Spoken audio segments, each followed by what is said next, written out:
from the TFNB Your Bank for Life studio. Now, it's time for the Smoak Show. Presented by Texas Farm Bureau Insurance. We are Texas Farm Bureau Insurance, your insurance provider built by Texans for Texans. And we've been protecting families in our great state since 1952.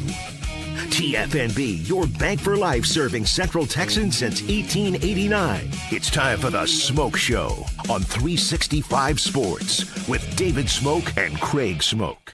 All right, here we go on this Thursday afternoon. Hope you're doing well. You're starting to have various places that have college football programs with their kickoff luncheon throughout not just the state of Texas, but throughout the country. Today, we will check in with Chris Lovell, who is the sideline analyst for Texas Tech. We'll have Steve Bartle on Utah and their practices. Steve Shaw, who's the head of officiating, the CFO for NCAA rules and officiating, he'll join us today at 4:25. Craig's off the radar. And then at 5 o'clock today, Sam Kahn with his new time on Thursdays at just after 5. And then, of course, the wheel, the trivia, and the polls, and so much more. We appreciate you. Rez, Michelangelo Flores, and Garrett Ross are running the mothership. I'm David Craig, and this right here is Craig Smoak and the Smoak Show on 365 Sports. Craig, so the latest ruling that I get, they're all the same to me. The latest ruling with eligibility now we knew a little bit of this, players who are actually in training, like Hudson at Texas, in training camps, wearing uniforms, have signed a contract. The latest ruling has opened up another group of players who have a chance to go back from the NFL to college football. Well, good to be with everybody. Thanks for joining us as always. And, man, you managed to kill my spirits in like 30 seconds. We went from, it's the start of the show to like, hey, there's NFL players in college football again. There's some bangers. This is a little bit different than players getting an extra year of eligibility that might be okay, pretty good. These are guys that are even right now have been in training camps in the NFL, and a couple of them we're going to get to in just a moment. Yeah, I mean, I guess we'll get into specifics here in a second. You can get to what you're alluding to there as far as the exact details of it. But, yeah, I mean, I'm serious. You brought down my mood here because I know it's something we've got to talk about. I know it's part of the deal. But, damn, we go from kickoff luncheons and how we are on the cusp of the season starting and how exciting that is. And it is exciting to immediately pivoting to something that I absolutely hate, that I wonder how much it will have an effect on this upcoming season and potentially mar, the season to some extent if there's a rash of NFL training camp bodies that are suddenly populating college football a week before the season starts. But that's where we find ourselves. You can get into the details of it because I'm sure most people haven't been tracking it all day. But, yeah, I don't like this. I don't know anybody that would, except for, I guess, the Ole Miss fans that I immediately saw who were adding their coaches as though their coaches are unaware that these guys are available to alert them to go and add these players, because who cares about anything but winning, right? At the end of the day, whether the guy was playing for the Cleveland Browns yesterday or whether they were in camp with the Jaguars a week ago, we just want to win. So bring them on down to Oxford or to Waco or to wherever. And I think it sucks, man. I told you, I'm not a giant college basketball fan. I'm a fan of college basketball, love the tournament. But I'm certainly not like the field of 68 guys where it dominates like my entire life. I mean, that for me is mostly college football, pro sports, wrestling, like other interest and things like that. So college basketball is not like my favorite thing in the world, but I have less appetite for it this upcoming year than ever before, seeing the number of pro guys, quote unquote, that are littering rosters and that are getting picked up. And I hate to see that that's also now starting to happen in college football as well. Well, here is I didn't really pay much attention to it yesterday evening. I saw some of the chatter from those who are with sports law, the same names that we've even had guests on this show. BYU, former 3-year starter, Waylon Lapuaho, is in the portal. Former 3-year starter at BYU. I'll tell you this. I picked up the phone and called somebody at a Big 12 football office, and I said, hey, I'm just curious. You know about this guy. I'm not trying to get him. This is all going to come down to probably who's going to give the best opportunity and the money. I said, this guy's a 3-year starter at BYU, and he's already right now available. He goes, yeah, there's no way this is going to be a number that is going to be out of our range. And I just was curious about how quickly do they find out, because they're having people that are looking at this all the time. He has been in the Kansas City Chiefs camp. He has been with the Miami Dolphins. He's had pro days and all that. And now he started as a freshman at Utah State. So now he is available and probably one of the bigger names right now that are people trying to get their reconnaissance on him. Not reconnaissance, they've seen him, but trying to figure out what he's going to do. But this is a banger, an offensive lineman, a 3-year starter at BYU who's available. Now, there's another one. And this is the one that this is an interesting take. So former LSU edge, and he's a current Tampa Bay Buccaneers defensive end who was a part of the lawsuit seeking an injunction that would give him the option to return to college. Well, this now is probably going to happen. This is Greg Allman, who covers the NFL. Look what he said here. Played in an NFL preseason game Friday. Got $115,000 guaranteed in a pro football contract this year. There are no NCAA rules anymore. It's right, and yet another example, but two pretty damn good players who are now in the market, and Mississippi has a few, as you said, and a few others on other programs, but those are two in particular that popped up. Jack Pyburn, by the way, is the name number 44.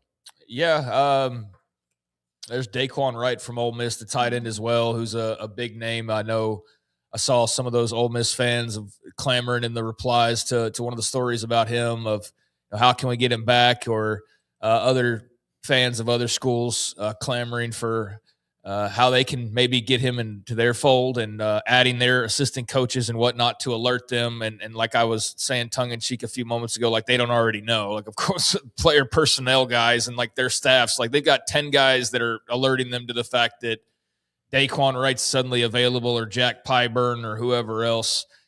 Yeah, I don't know. I don't know these guys personally. I have nothing against them, but I hate the idea that guys who were playing in the NFL, even if it wasn't an official regular season games, are coming back to college to score the big bucks and to get another opportunity to continue playing football. Like, on the one hand, I feel bad saying that because, damn, like, good for them to have the opportunity. You know, if I was in their shoes and it was get cut by an NFL team because clearly I don't have a future here, or go back to, you know, or then just go and become whatever I'm going to become in life, or try some offshoot league and probably not make much, or go back to college and be in college for another year or another semester, really, because I don't think academics matter at all at this point, and make 6 figures. I mean, yeah, that's a pretty easy choice. That's a great fallback plan for these guys. Go to the NFL, make a little bit of money while you're there. Don't make the roster, come back to college. Now, this isn't going to be the case for everybody every year. This is unique to the situation of the 5-year rule. This is partly the NCAA is doing because of how they decided to roll this out, knowing that there might be some repercussions. And the repercussions have turned out to be that you put this ruling in there, and then you suddenly have a rash of now former NFL guys who are trying to rejoin college football a week before the season starts. So well done. Well thought out, as always, on their part. Yeah, I don't know. I don't like this, but I know these are good players in some cases. And so, yeah, there's going to be interest in them without a doubt, because it is, after all, about winning and acquiring talent. And so there's suddenly some talent that nobody thought would be available because they were supposed to never play college football again that are now available. And so, yeah, there's going to be your various programs out there that are quickly going about compiling their offers or doing their due diligence or whatever they need to do to go make some offers. And we'll see where these guys land. And bully for them. They grew up in the right era. That's for sure. No question. Man, imagine being in the 70s or something, and you go off and you don't make the team. Well, you're screwed. I mean, you got to go be a lawyer or whatever it was you're going to be. But nowadays, I mean, at least for this very unique situation this year, yeah, these guys have basically found lottery tickets you never could have expected. It's the honey hole. It is hitting the lottery when it comes to being able to go to be able to go to, and again, these aren't the first. It's been happening, but this is the latest, a ruling in Louisiana that opened the door. Pete Thamel had this note out, and this is so true. A Power 4 personnel executive summed up the surreal scene in the wake of the Louisiana State ruling yesterday to me by saying, it's pretty hilarious. We are now cutting up NFL preseason games for late roster ads. It's ridiculous. So these are players that were in college where you'd cut up film or cut up pieces even back when they were being recruited in high school. You have them on film in college. You might even have a reel on them or at least a file. And now they're cutting up preseason games for players that now are eligible to go back into college, even if they have been with an NFL team for the last 6 to 8 or 9 months. Well, it would be since April in the draft. I mean, I don't know how much film you're getting from a couple of preseason games. I guess there could be for some guys like a few dozen snaps, maybe even triple digits. I don't know. They haven't played a whole lot of meaningful preseason football just yet, but sure, I'm sure there's some of that going on, and I'm sure there's various guys running around in certain athletic departments that are trying to best guess or maybe even push certain guys who might be able to join the fray here soon, push them into finding out whether or not they've got some more eligibility. That wouldn't surprise me at all. But yeah, scouting departments thought that their job was done and that they were just getting ready for 2027 and 2028 and that they could move on from this roster this year. And next thing you know, surprise, you got to do some NFL training camp scouting. So yeah, just when you think it can't get weirder or maybe for some people worse, we just had a conversation yesterday about like, do you ever think it's going to settle down and be calm? And it's like, yeah, I do. I think at some point, but as I laid out, I think there's a lot of selfishness and greed that has to go to the wayside, a lot of self-interest, and that's easier said than done. But I never expected the craziness to include former pros, even if they were just training camp guys coming back. But basketball opened the door. We saw how quickly COVID is the one that, well, you're talking about pro players. Yeah, basketball is the one that reached into the G leagues and more. Yeah, basketball started this, and Scott Drew, partially to blame for Nate Oates for being the first guy to really just kick the door open. Will Wade, Nate Oates, whoever else you want to throw in there. Obviously, Illinois has gone the route, Brad Underwood, of like, well, we don't have American pros. We just got the European team that we brought over here. And I don't know. I don't have a stomach really for college basketball's mix of Euro All-Stars and G Leaguers. And, also some high school kids. That's not why I'm a college sports fan, is to watch some borderline pros in their toes in the water. Like if you graduate or you leave Southwest State University and then you go and you become a pro, like good for you and hope it works out. I just want to see you come back. I don't want to see you come back after you leave. No, and fans are hypocritical about this. Yeah. They're very hypocritical. Oh, I can tell you right now. Whatever can help the team out, but you didn't like it when somebody else was doing it and you probably said horrible things and, personal attacks or whatever, but oh my God, all of a sudden we can do that too. I can tell you right now, if there's a 5-star defensive tackle or whatever position you want to name that was suddenly eligible and Oklahoma was in the lead, I'm telling you right now, I would not celebrate it. I don't care to win that badly that I put that over just my love for college football the way that it is. And I've had to work through that with the various changes that have been made and realize that it's not going to be how it was. And that's okay because it can still be a great version of whatever this is. But yeah, I don't care how much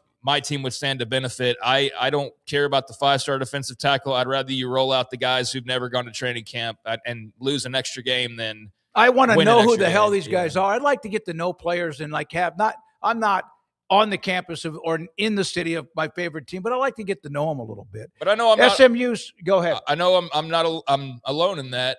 Not alone in that with some people.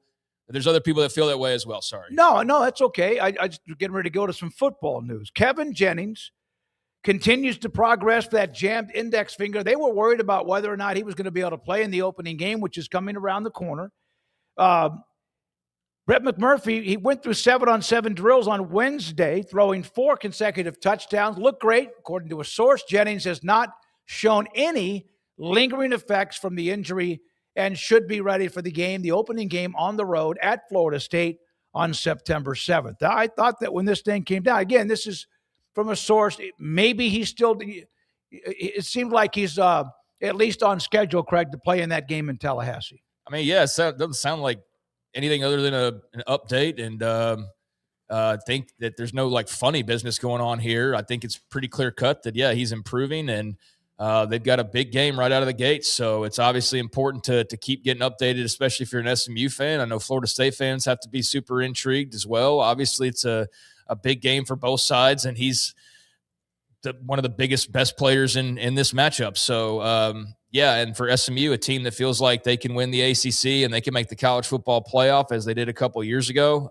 That's not happening without Kevin Jennings at the helm, most likely. So, yeah, that's a pretty big injury early in the season, but it sounds like things are going well, and it could be far, far worse. So I'm optimistic that he's going to be A-okay, and not too much will be affected by his jammed finger, at least as of right now. Also, Colin Klein, not a good note for Kansas State, as starting left tackle John Pastore is out, a lower leg injury. We've seen that a lot with a lot of updates this year. And so Pastore, the offensive tackle, the starting left tackle, will miss the 2026 season. Not good news, any team to lose an offensive lineman that way. Yeah, I mean, it's your big anchor.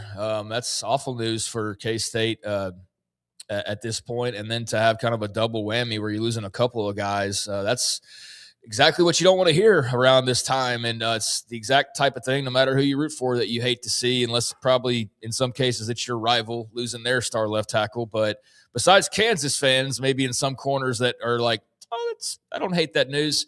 Yeah, you dread seeing somebody get all the way to this point and then have it cut out from underneath them days away from being able to take their first legitimate snaps of the year. That just sucks. All the hard work, these guys and the people around them put in to get to this point, and then to be on the doorstep and to have it ripped away from you is just awful. And I can not imagine the kind of emotional toll that wreaks on you. But good news is he'll be well taken care of, and I'm sure they'll figure out the best plan moving forward. But yeah, that's an area you don't want to see getting rattled, especially a big star left tackle right as the season starts. And so for a team that's got a lot of promise and a lot of belief that they can make some noise this year in year one of Colin Klein, not going to help losing some of the protection for Avery Johnson. So we'll see how they go about filling that in. And we had the story, in fact, great stuff with Justin Spears, who covers Arizona. Here's one of the billboards that Arizona started putting up. In fact, as the time we were wrapping up the show yesterday, Noah Fafita Heisman. These are all over throughout Phoenix and Tucson and elsewhere. Picture of him. And, of course, they started their campaign for the Heisman Trophy. Love the way he plays. Fantastic kid, and good luck with him.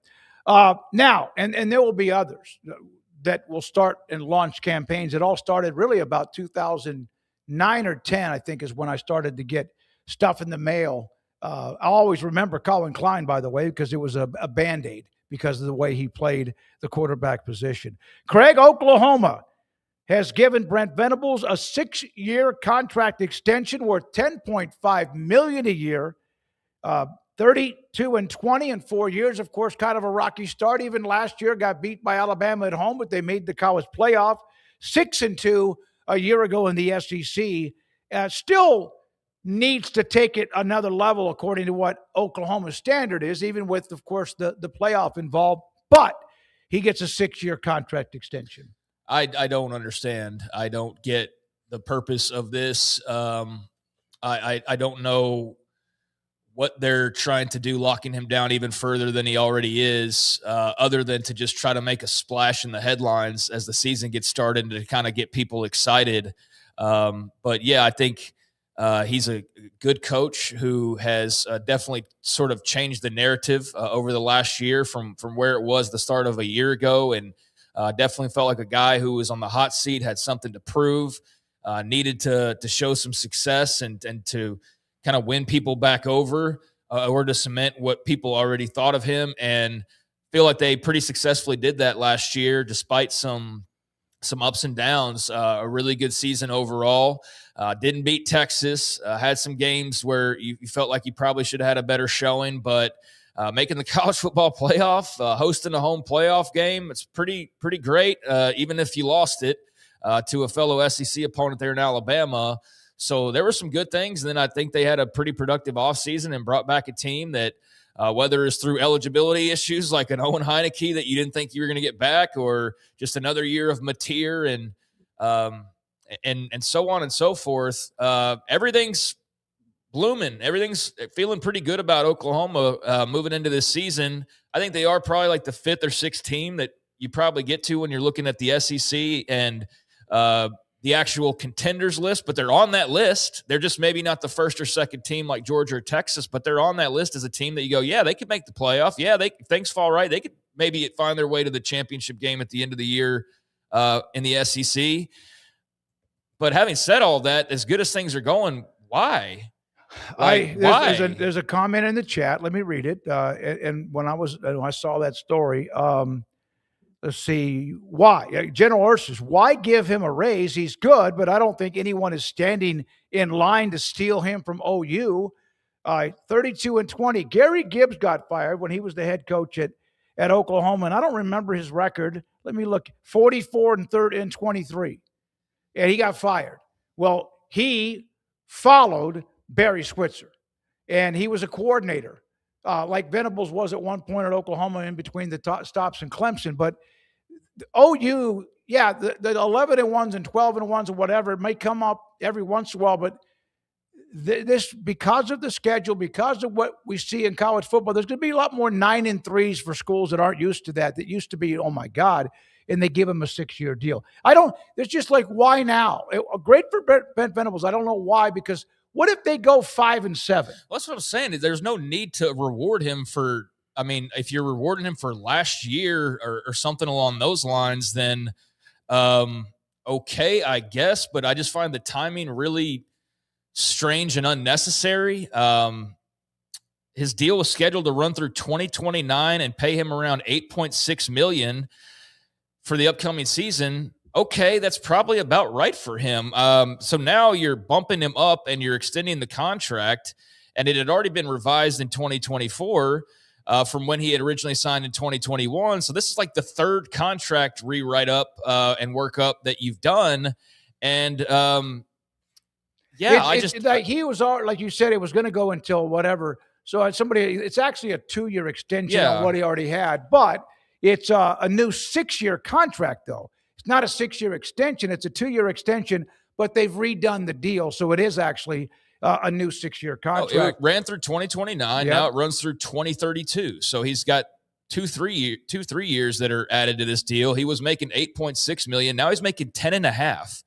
So a $2 million bump on his salary for making the playoff, I guess. But I mean, I don't know, man. I feel like that's kind of financially irresponsible. The only comment that I've seen that really makes sense of this, other than just trying to keep up with the Joneses, which I don't feel like you should do. I don't think that's financially responsible. I don't think that the money's best spent on doubling down and adding $2 more million to a guy who's already locked in and is the guy and has no real threat as of right now of going anywhere. And the comment I did see that at least pointed in the direction of maybe some of the line of thinking here is, well, hey, Dabo's kind of on shaky ground out at Clemson. Like, what if at the end of the year they want to move on? Okay, well, let's revisit that then. Like, not preemptively assume that Dabo is going to have a bad enough year to where it leads to him being gone at the end of this season, so that you cut that off 6 months ahead of time, predicting that will happen. So in case that it does, you've locked Brent Venables, even though he could still say, I don't care, I'm going to Clemson. Like, it just seems totally unnecessary. Here's a response. I don't know. It doesn't matter if OU fan or not. It's to help continue what has been a great stretch of recruiting. They're Oklahoma. That means you're adding. I get what you're saying, but you're adding. You have nothing to win here. To me, all you can do is lose here. If Venables keeps winning, well, it's Oklahoma. And then maybe in another year or two, you can – but – change the logos, and this is just one of those situations where you go, okay, why is the Georgia coach, and I don't mean Kirby Smart, I mean like in 2032, we go, so why is the Georgia coach making $17 million this year? Oh, well, because remember when Venables got like the $2 million offseason bump to just keep up and to make everything look greater than it was? I understand the point you're making in chat. That's a valid point, and it's about the only thing that makes sense So yeah, you're probably onto something there. And look, I don't want to poo-poo on another man's money. Good for you. You just got a $2 million pay raise. Good for you, Brent Venables. That's incredible. I'll never know what that's like. I can only dream about such things. So yeah, man, what a life. But I think things were already going well. I didn't think you needed to go, let's really make things look even rosier than they are and give him $2 million more. I don't think there was any threat of him going anywhere. I think things are pretty consistent. It's very much his program. I think if there was any questions about that, it would have made more sense to do it closer to the end of last year with the playoff berth, because then the excitement's still in the air and you do that. And then you feed that into spring. And then we get to where we are right here. But they just kind of drop it, unless I'm missing something. And this is just like the putting the crossing the T, so to speak. I just feel like it's kind of trying to make noise unnecessarily when things are already going in the direction that you're trying to position them as. You're Oklahoma. I just keep going to that. The teams, it's like you're bidding against yourself. There's no clamor that I know of that anyone wants to take Brent Venables away from OU. Maybe that happens if they go 12-1. I don't know. I just think that it's premature, at least in my opinion. It does keep consistency, though. I mean, he's not probably going anywhere for a while. But he's not going anywhere. No, I know. But I'm just trying to at least play the other side and say, okay, well, yeah, I guess if you're trying to look at this and make it as positive as possible, you really, really know, as opposed to really knowing before. Now you really, really know that he's not going anywhere anytime soon. And if he does, they'll have to eat what I would assume is a pretty massive buyout. But yeah, I think this is one of those things where college football teams have to, and this is across the board, they have to get some attention and create some buzz and kind of manufacture things sometimes and hype the program up and do that through various ways of communicating with the fans. And sometimes it's new uniforms or it's stadium upgrades or it's inking your college football coach. And I get that, but I just feel like this is but it's pretty unnecessary on Oklahoma's part. All right. Remember yesterday's story? We had Brett McMurphy on. He wrote the story about Art Briles. And then part of the story about the Texas recruitment, about whether or not they wanted, they offered him, he had taken it, whatever. Corey Coleman, this is an image that was taken off his Twitter page. I saw this. Corey Coleman was discussing that when Briles was being courted by Texas. So he puts this up, and the argument was he was going to Austin and then changed his mind. Offered, interviewed, whatever. Corey Coleman, very true. I remember getting on the plane, and Coach Briles called me over to sit by him. This is on the way back from Phoenix. He told me he was going to Texas, and I told him, I'm going with you. He told me I couldn't because of the transfer rules back then, which he couldn't have done that. So I talked to him on the phone today about something else and some of the things he's doing with his business and what he's doing with women, abused women and stuff in East Texas is incredible, which we'll share at some point down the road. Pretty proud of him. But he said about a week later, he got a call. Coach Briles asked him to come to the office, and he said to him point blank, I'm not going anywhere. We have unfinished business. We built this. And so I just wanted to share that as part of that part that really was the most of all the drama during that time of whether or not he was going to end up in Austin. He told me some other things about that too, but we can do that with him later on. So wanted to get that from Corey. Glad he reached back out to me. Yeah, I mean, it's weird to be sitting here revisiting something from 12 years ago or however long ago it was at this point. Is it 12? 10? Yeah, 10, 12 years ago. Just kind of random, but I guess because of Brett's article, this is kicking all that stuff back up. So, yeah, it's a story that we talked about a great deal yesterday. Glad to hear that Corey Coleman's doing well. Not surprised at all that he'd want to follow Briles. Big thing is it doesn't matter because it didn't happen and it's not going to happen. So I think that's the big part for a lot of people is they're like, why are we revisiting this thing with this guy that most people don't like, that's a decade plus old and this, that, and the other. And I can understand that, but I think also it's never really been talked about because anytime you try to bring up anything revolving around a certain name, you have sections of people that don't want to hear whatever it is, no matter what. And that's what made a lot of the coverage of what happened back then, almost impossible to read through was, this push to just allow only one side to be able to say anything, without painting anybody that said otherwise as the most evil people in the world. And I just felt that was so unfair to a lot to people back then. So I don't like revisiting it. I really don't. But if it gets no, I don't either. But it was out, so it's part of the story. But it's part of the story. So the point that I'll get to on it, and then we can move on for another 10 years or so, is I saw in just some of the follow up from yesterday. So a lot of, in particular, Texas fans, but there were some others as well that were calling BS and saying that Brett's article was bull, and that Briles is only saying this because he didn't get the job. So it's sour grapes, and it's him saying, his version of the truth. And that's not, I can tell you with 100% certainty, that's absolutely what happened. You can choose to believe it if you want to or not, but I'm telling you, and I'm not some dude that like BS's people on here. I think if you've watched long enough, you understand. I don't say anything just for the sake of it. I don't try to clickbait you or whatever.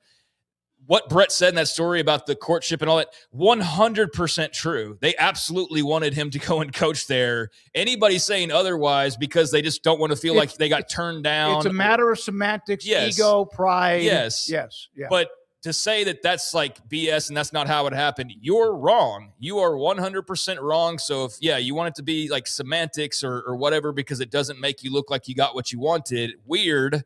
But okay, I understand that's how some people operate. But to say that's not what happened, no, you are 100% wrong. Same thing as some of the big boy schools that get a lot of really nice players. Their stats over the years that like they extended 18 offers, and they hit on all 18.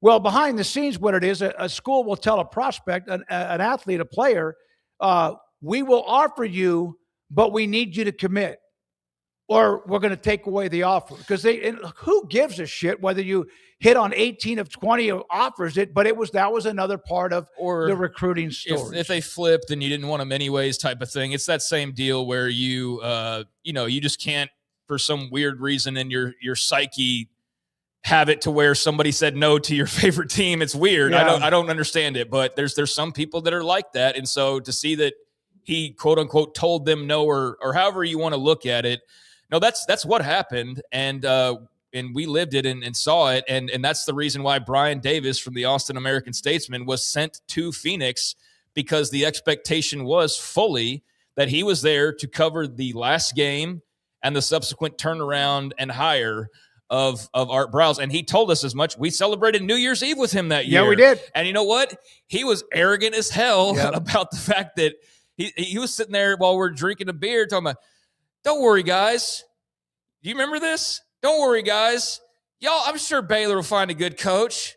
I'm sure it'll be real life. That's what happened. I remember it like it was yesterday. Because that was fully what was going on at that time. So yeah, you want to believe that your school was told no or whatever, or semantics, or that's fine, but that's what happened. All right, Texas Tech had their kickoff lunch, and Chris Level will join us around the corner. Here are some uniforms that they showed off.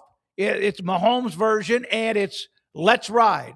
There they are, some of the uniforms with Texas Tech, with the black, all black, red. And I think this might be for the game when they play against TCU, who's also unveiling all of their like white spikes and stuff that they're doing, as we saw and see a lot of these uniforms that are being released with kickoff luncheons and also leading up to the start of the season.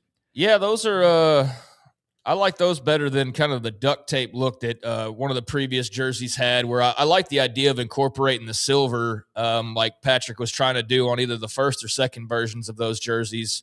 And I just felt like the execution by Adidas wasn't quite there, because it kind of looked like duct tape, and didn't think that maybe the materials were the best that they could have used, or maybe the design needed to be a little bit different. But I liked what he was going for. And I like these, actually. Like, they definitely are unique. They're not like a lot of the new uniforms you see that are quote unquote new, that are just the same template, but they're the colors of your school, like we've seen with Nike in the recent years. And over the years, a lot of different brands use the same template that you'll see a dozen schools wearing their version of it. But yeah, this is, as it looks like, I can't think of anybody that's got something really all that similar on the shoulders. This is pretty unique to Tech. I think wearing the red on black is going to be nightmare for the radio announcers potentially. but Well, that nobody right cares there about for me, them. man, I would love the hell out of that. But those look pretty damn I could sick. see a number Like, from 100 yards away. Those look. Well, I was thinking maybe they might be hard to see, maybe not. But yeah, those look pretty sick. I like those. Yeah. I'll be interested to see what they look like on TV. But If there's an okay. 88, then you might. Is it 80? Is it Yeah. 88? That's when you have some issues. All right, one more. Kansas State has. We will get to, and show you the Tennessee unveiled their uniforms. In fact, do we have that one, Rez? I think we're going to go to that one next. And so let's show this one. General Ursus, tell me how you feel, Tennessee fans. They dropped the Volunteers the new smoky gray uniforms ahead of the 2026 season with all sorts of parts of previous uniforms, etc. I love that. And they talk about it. You may want it to be more of the orange and then the smoky black as the other part. Flip it. Smoky gray. Smoky gray. I love that color, the gray. Not a big fan of orange, but that's okay. But those uniforms to me pop quickly when you see them.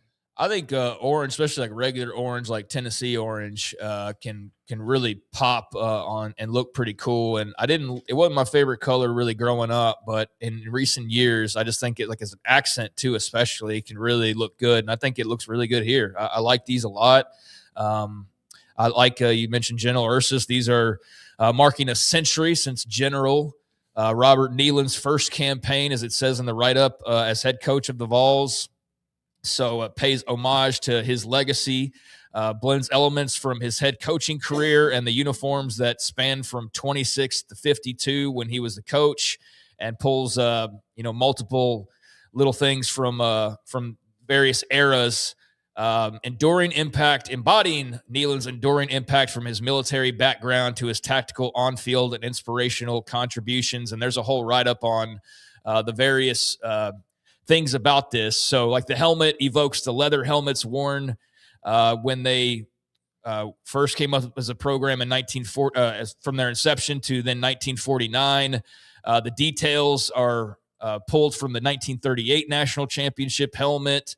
And there's like so many different things. It's like when you read about the Navy and Army uniforms and you're like, this is symbolizing the number of waves of the ocean when they get super specific and really detailed, these design guys. And Adidas did the same thing and went all out. So if you're interested in that kind of thing, there is a lot of homages to General Neyland and Tennessee's history, his time in particular. So yeah, well done. They look great, and I like these. Kansas State later in the show has a jersey patch. We're going to show you that later in the show with a couple of other things. Boise State's helmet for their opening game against Memphis. R.C. Slocum will be honored by A&M. All of that later in the show. Chris Lovell today, Steve Bartle today on Utah, and then also Steve Shaw, the chief financial officer when it comes to NCAA and officiating. And then later we'll have Sam Kahn, who's now later in the show because of his schedule with the Youngins. Craig Smoak, I'm David Smoak. We appreciate your time. This is 365 Sports. QC Kinetics. Ran 4 miles today. Did boot camp Tuesday. Got out of bed this morning and I was fine. I had soreness late Tuesday, early Wednesday from being a part of that boot camp for doing some exercises I haven't done in a long time because I just knew I couldn't, because I didn't feel good. And now that's different. Now I feel good. I feel really good. And I'm going to run tomorrow morning, even though it's hot. Can't wait for the weather to get cooler, maybe in late September or at least October, November, and into the late part of the fall in the calendar. QC Kinetics will take your natural biologics, platelets, plasma, stem cells, bone marrow. Take that in your body, take it out of your body, draw blood, spin it, and then about 15 to 20 minutes later, they come back and they will inject that back in wherever you hurt. For me, it's been in my lower back waistline or my hip. For some, it might be your elbow. Maybe it's in your shoulder, possibly your knees, or wherever there is joint pain, arthritis pain, or just pain. It is so nice to be able to be active again. It doesn't mean I didn't do something, but I was going through the motions when it was working out. I did not run, didn't even attempt to run for 4.5, 5 years. It's so nice to play golf on a Saturday and not feel like crap Saturday night or Sunday and be ready by the time I'm teeing off on a Sunday to be able to take my irons, wedge, 7-iron, whatever, and hit down on the ball and hit it flush and not have to worry about like pulling it or chopping at it because I can now take the proper swing. And QC Kinetics is the reason why, and it can be your reason why. Here are the numbers to call: Dallas and Houston, multiple locations, 972-972-8610 and 713-913-5285 in the great cities of Dallas and also Houston. Before anyone gets to the point where they start even to talk about you need to get cut on, you need surgery, you need a procedure, please contact QC Kinetics and you get a free consultation. Then you make up your mind. It worked for me. It will work for you at QCkinetics.com. Broker is your Lennox Premier dealer. Right now, qualified buyers can make no payments and get no interest financing for 12 months on a new Lennox home comfort system. Conditions apply. Call Ray Broker Air Conditioning and Heating Specialists for details and a free estimate. Make this the summer event at Allen Samuels in Waco. Drive a 2026 Ram 1500 Limited Crew Cab with your choice. 0% for 36 months or 25% off MSRP. See why it was named to Car and Driver's Best 10 Trucks and SUVs list. And it comes with America's Best Truck Powertrain Warranty. 10 years, 100,000 miles. Come by, let's be friends.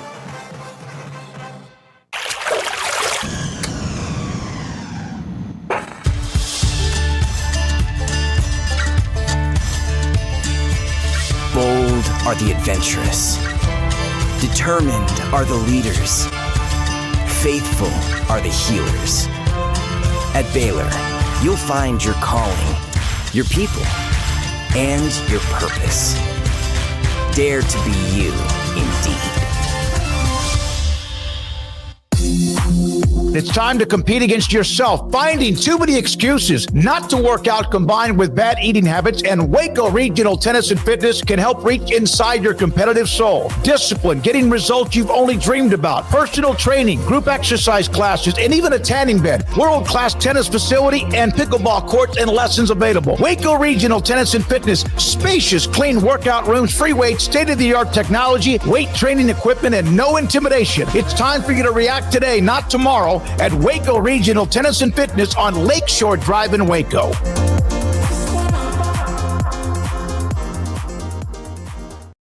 Serving Central Texas since 1889, TFNB Your Bank for Life takes pride in being more than a bank.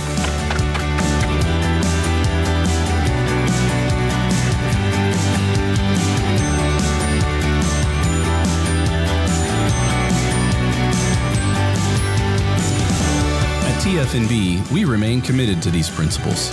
If you value them too, come join us. TFNB, your bank for life.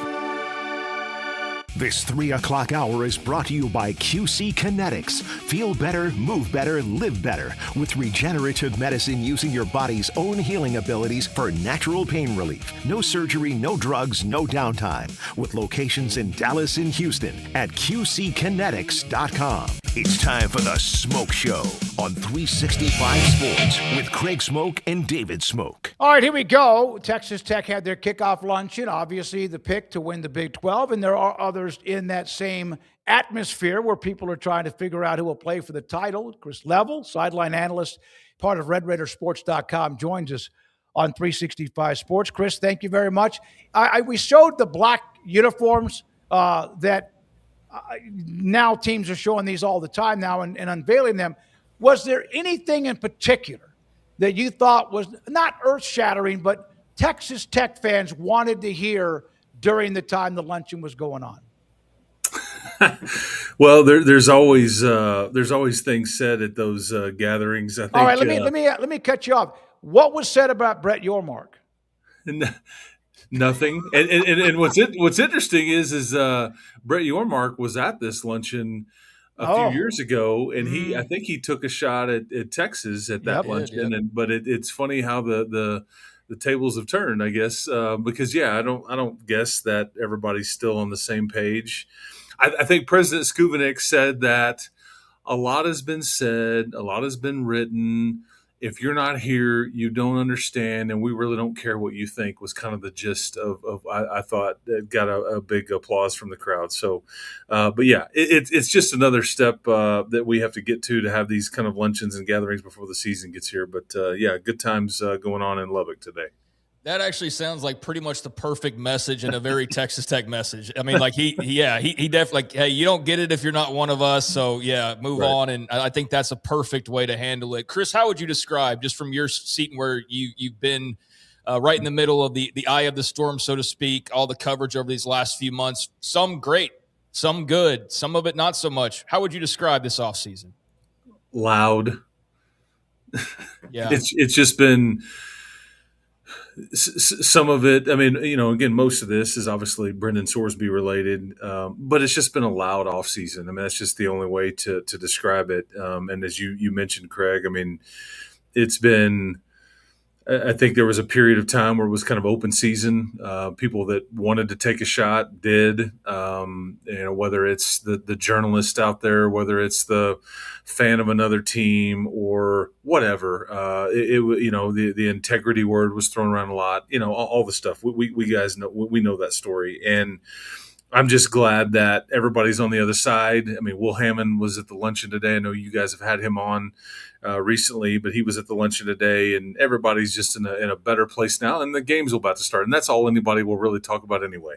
Yeah. But yeah, Texas Tech has just been one of those where they are in a position now, and this is what's different about their program, is that when people see that logo, either locally, regionally, nationally, it makes them feel something.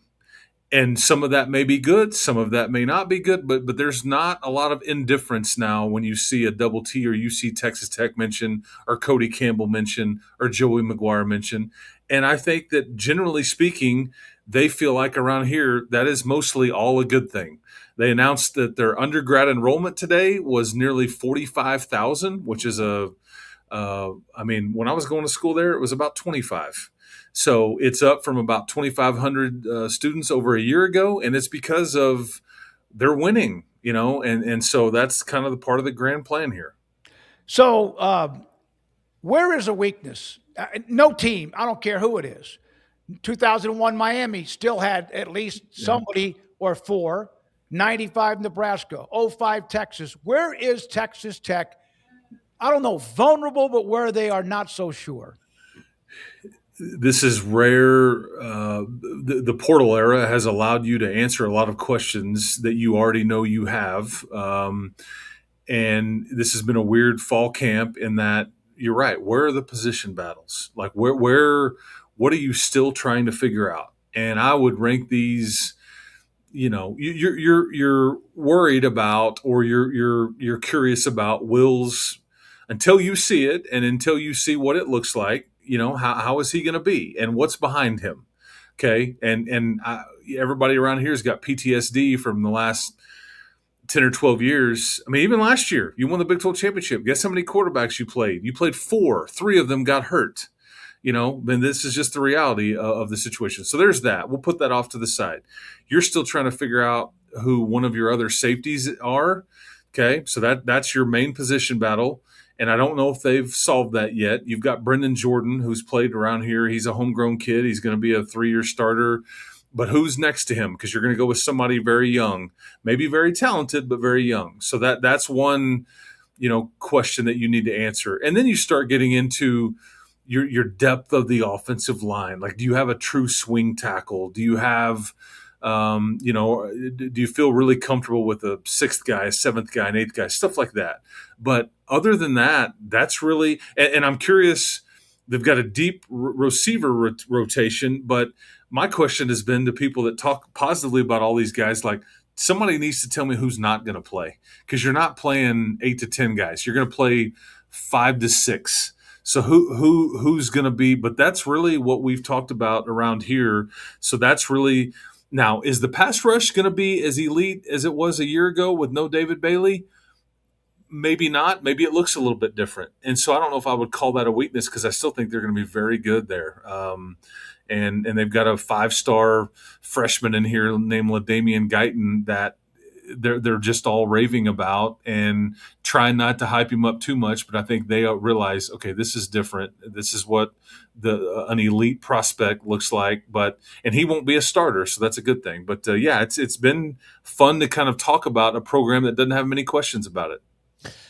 I've seen a lot of talk about the D-line, and I've seen people, and like you said, a James Blanchard kind of comment here, like people don't know quite yet, but they're going to know. And it's like, man, how could you possibly be as good as last year? You had a top 5 pick. You had multiple draft guys, but they seem to be really high on Trey White and Adam Trick and LaDainian Guyton. And man, it's fun too, Chris, when you're not rebuilding, you're just reloading from year to year. And that's kind of where they find themselves now is in reload mode, not rebuild mode.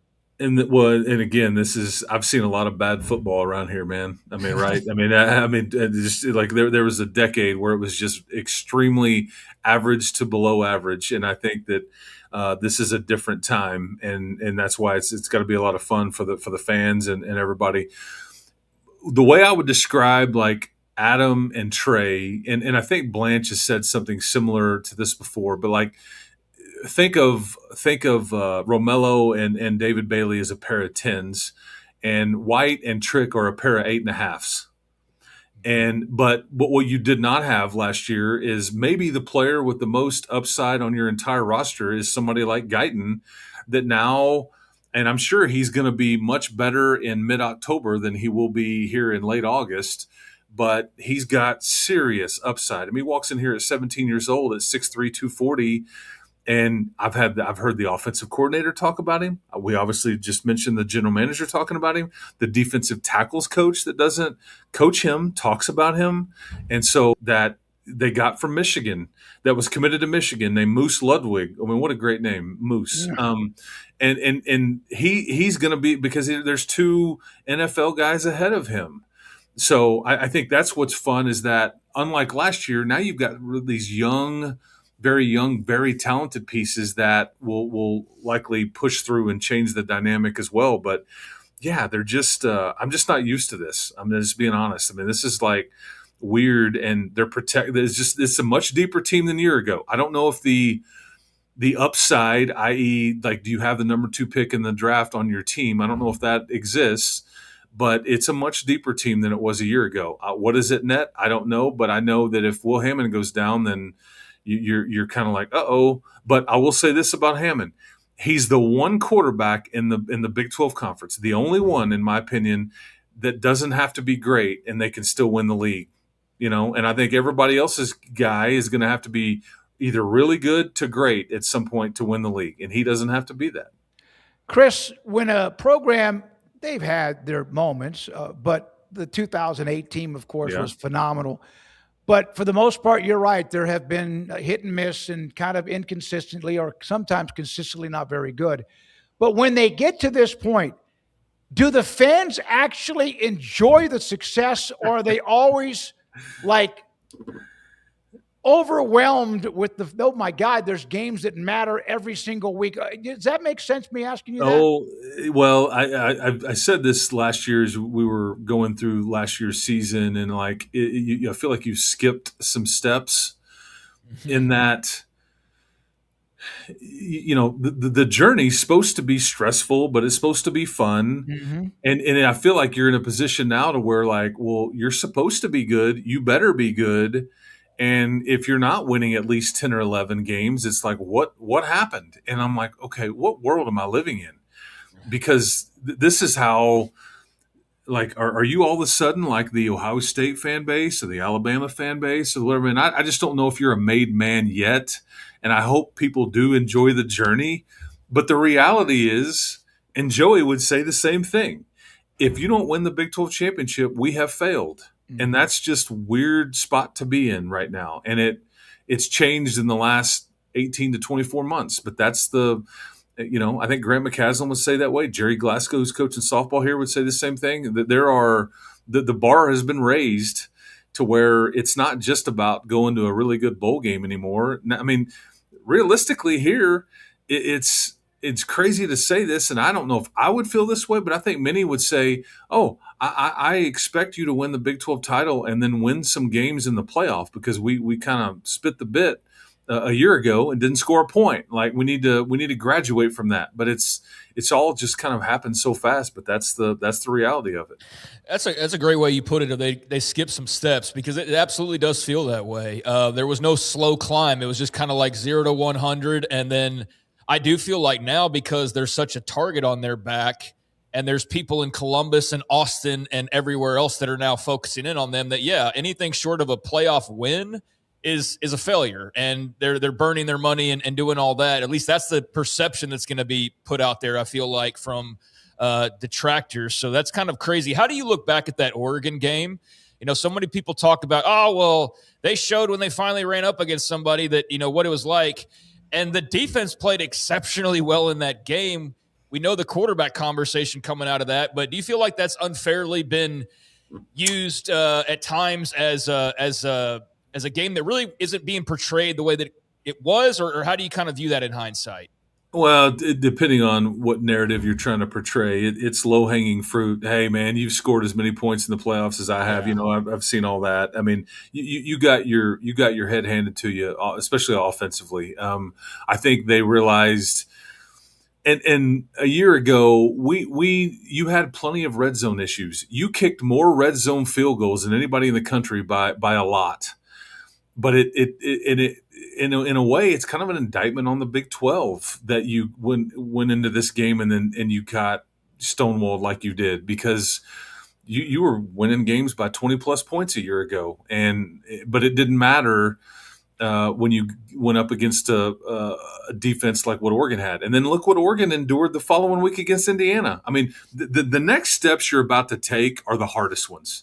It's easy to get good. It's hardest to stay good. That's just one of the most difficult things in sports. Can you hold on to your staff? You're dealing with complacency. Can you continue to reload and hit on the portal classes like you've been able to do? That's the hardest part. But like last year, yeah, Barron took some lumps. Mac Leftwich took some lumps. Your offensive line, it just wasn't very good. And so I think that they tried to address a lot of that. They really are built this year to just hammer the football and run it whenever they want, even if the opposition knows it, against somebody as good as Oregon or not. That's what they feel like they've finally put together. So we'll see if they're able to do that or not. And that's why part of the red zone issues is exactly why they tried to go get Brendan Sorsby. I mean, it'll get lost in time that Baron Morton was playing that game and every game last year with a broken bone in his leg.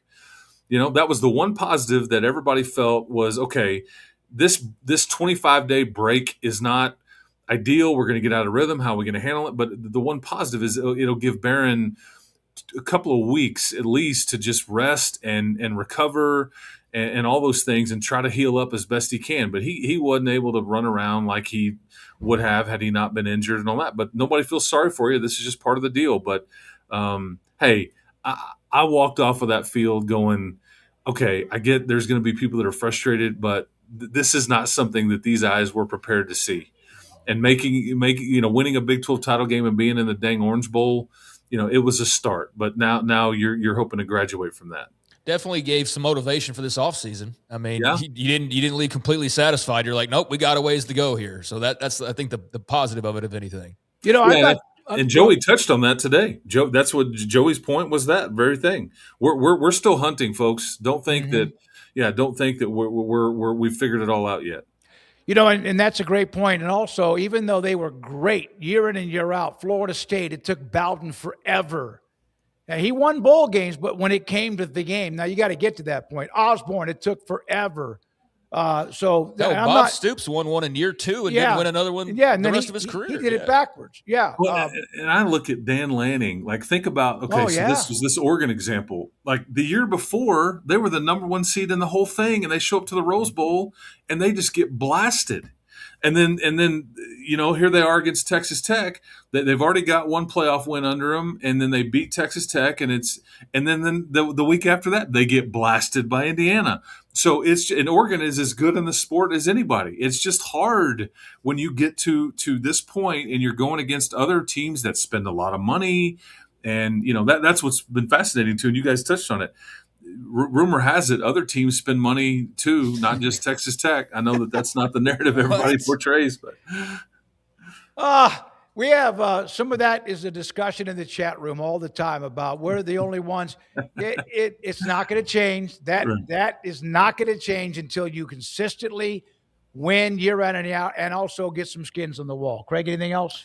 No, I guess Chris's final thing is, you've seen the preseason talk. It's pretty much Tech at the very top, and then there's some BYU love. There's some growing optimism about what Utah can do in year one with Scally, although, like, who really knows there? And there's a gaggle of teams, K-State, Arizona State, et cetera.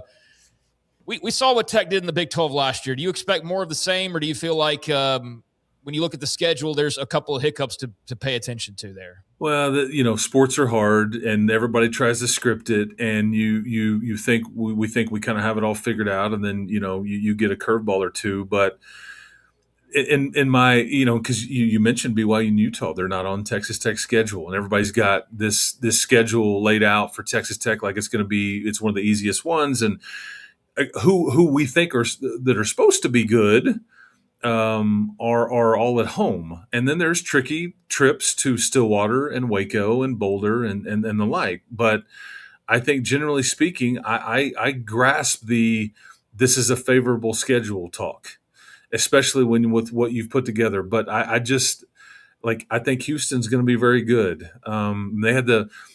They had the 6th best portal class in the country, and they won 10 games last year, and they've got their quarterback back. I mean, and a really good head coach. I mean, so I think TCU could be really good, as they've had an issue with a safety and all that being dismissed from the team. Kansas State, I just found out earlier today, is out for the year.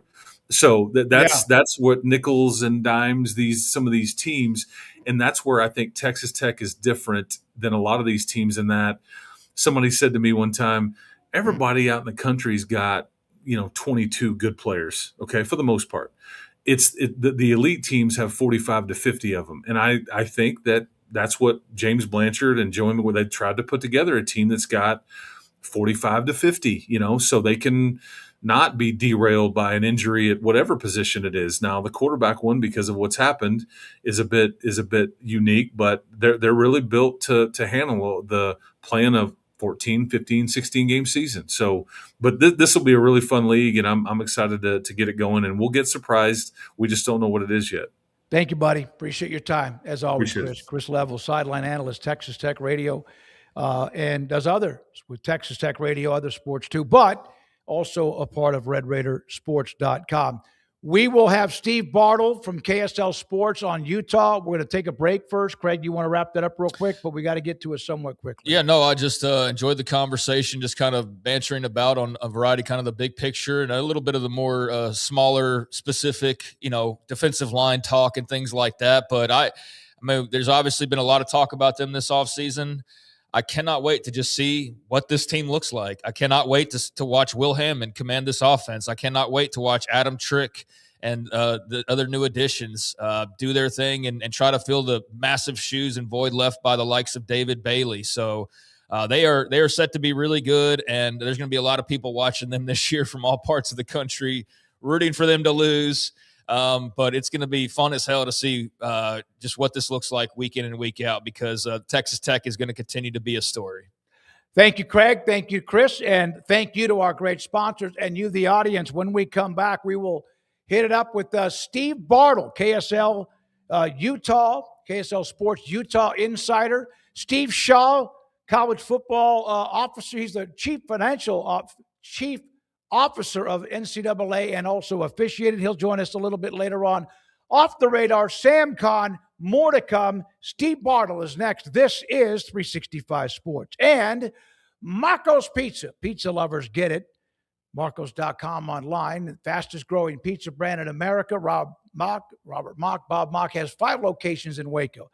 Wasn't that long ago there was none. Well, that's growth. Fastest growing pizza brand in America. And my favorite is the thin crust, all Italian sausage and pepperoni. It's called the pepperoni and Italian sausage Magnifico. They have sandwiches and chicken wings as well. Great to have available to watch your football sometime this fall whenever you want, and even some other side dishes that are Italian type cuisine that you would see that's very good. Lasagna, they call it different names, but it's very, very good. Marco's Pizza. Pizza lovers get it. It's in the major leagues for 24 years, and let me tell you, I can feel it in my joints. Shoulders, elbows, and knees. Trust me, pain doesn't retire when you do. I tried everything to get rid of the pain. Nothing worked until QC Kinetics. Baseball legend Roger Clemens and other patients are getting lasting relief with QC Kinetics regenerative treatments. No surgery. I trust QC Kinetics. You should too. Let's commit to getting rid of all the pain. Schedule your free consultation today. QC Kinetics. Better starts here. With over 25 years of excellence in IT, Carrion Solutions is your trusted technology partner. From managed IT services to cutting-edge cybersecurity, our expert team delivers tailored solutions that drive success. Our portfolio includes products such as Veeam, Bitdefender, Microsoft, Cisco, and Fortinet. Call David Carrion and his team of experts. Call 888-522-2221 or visit us at carrionsolutions.com. Established in 2007 and independently owned, Alliance Bank Central Texas is committed to helping families and businesses meet their financial goals. From their tellers to their board of directors, they know the importance of superior service and competitive products. Customers have confidence knowing that their financial needs are in good hands. It's your bank, Alliance Bank Central Texas, with 2 Waco locations, 4721 Bosque Boulevard and 191 Archway Drive on Highway 84, and at alliancebanktexas.com. Member FDIC and equal housing lender.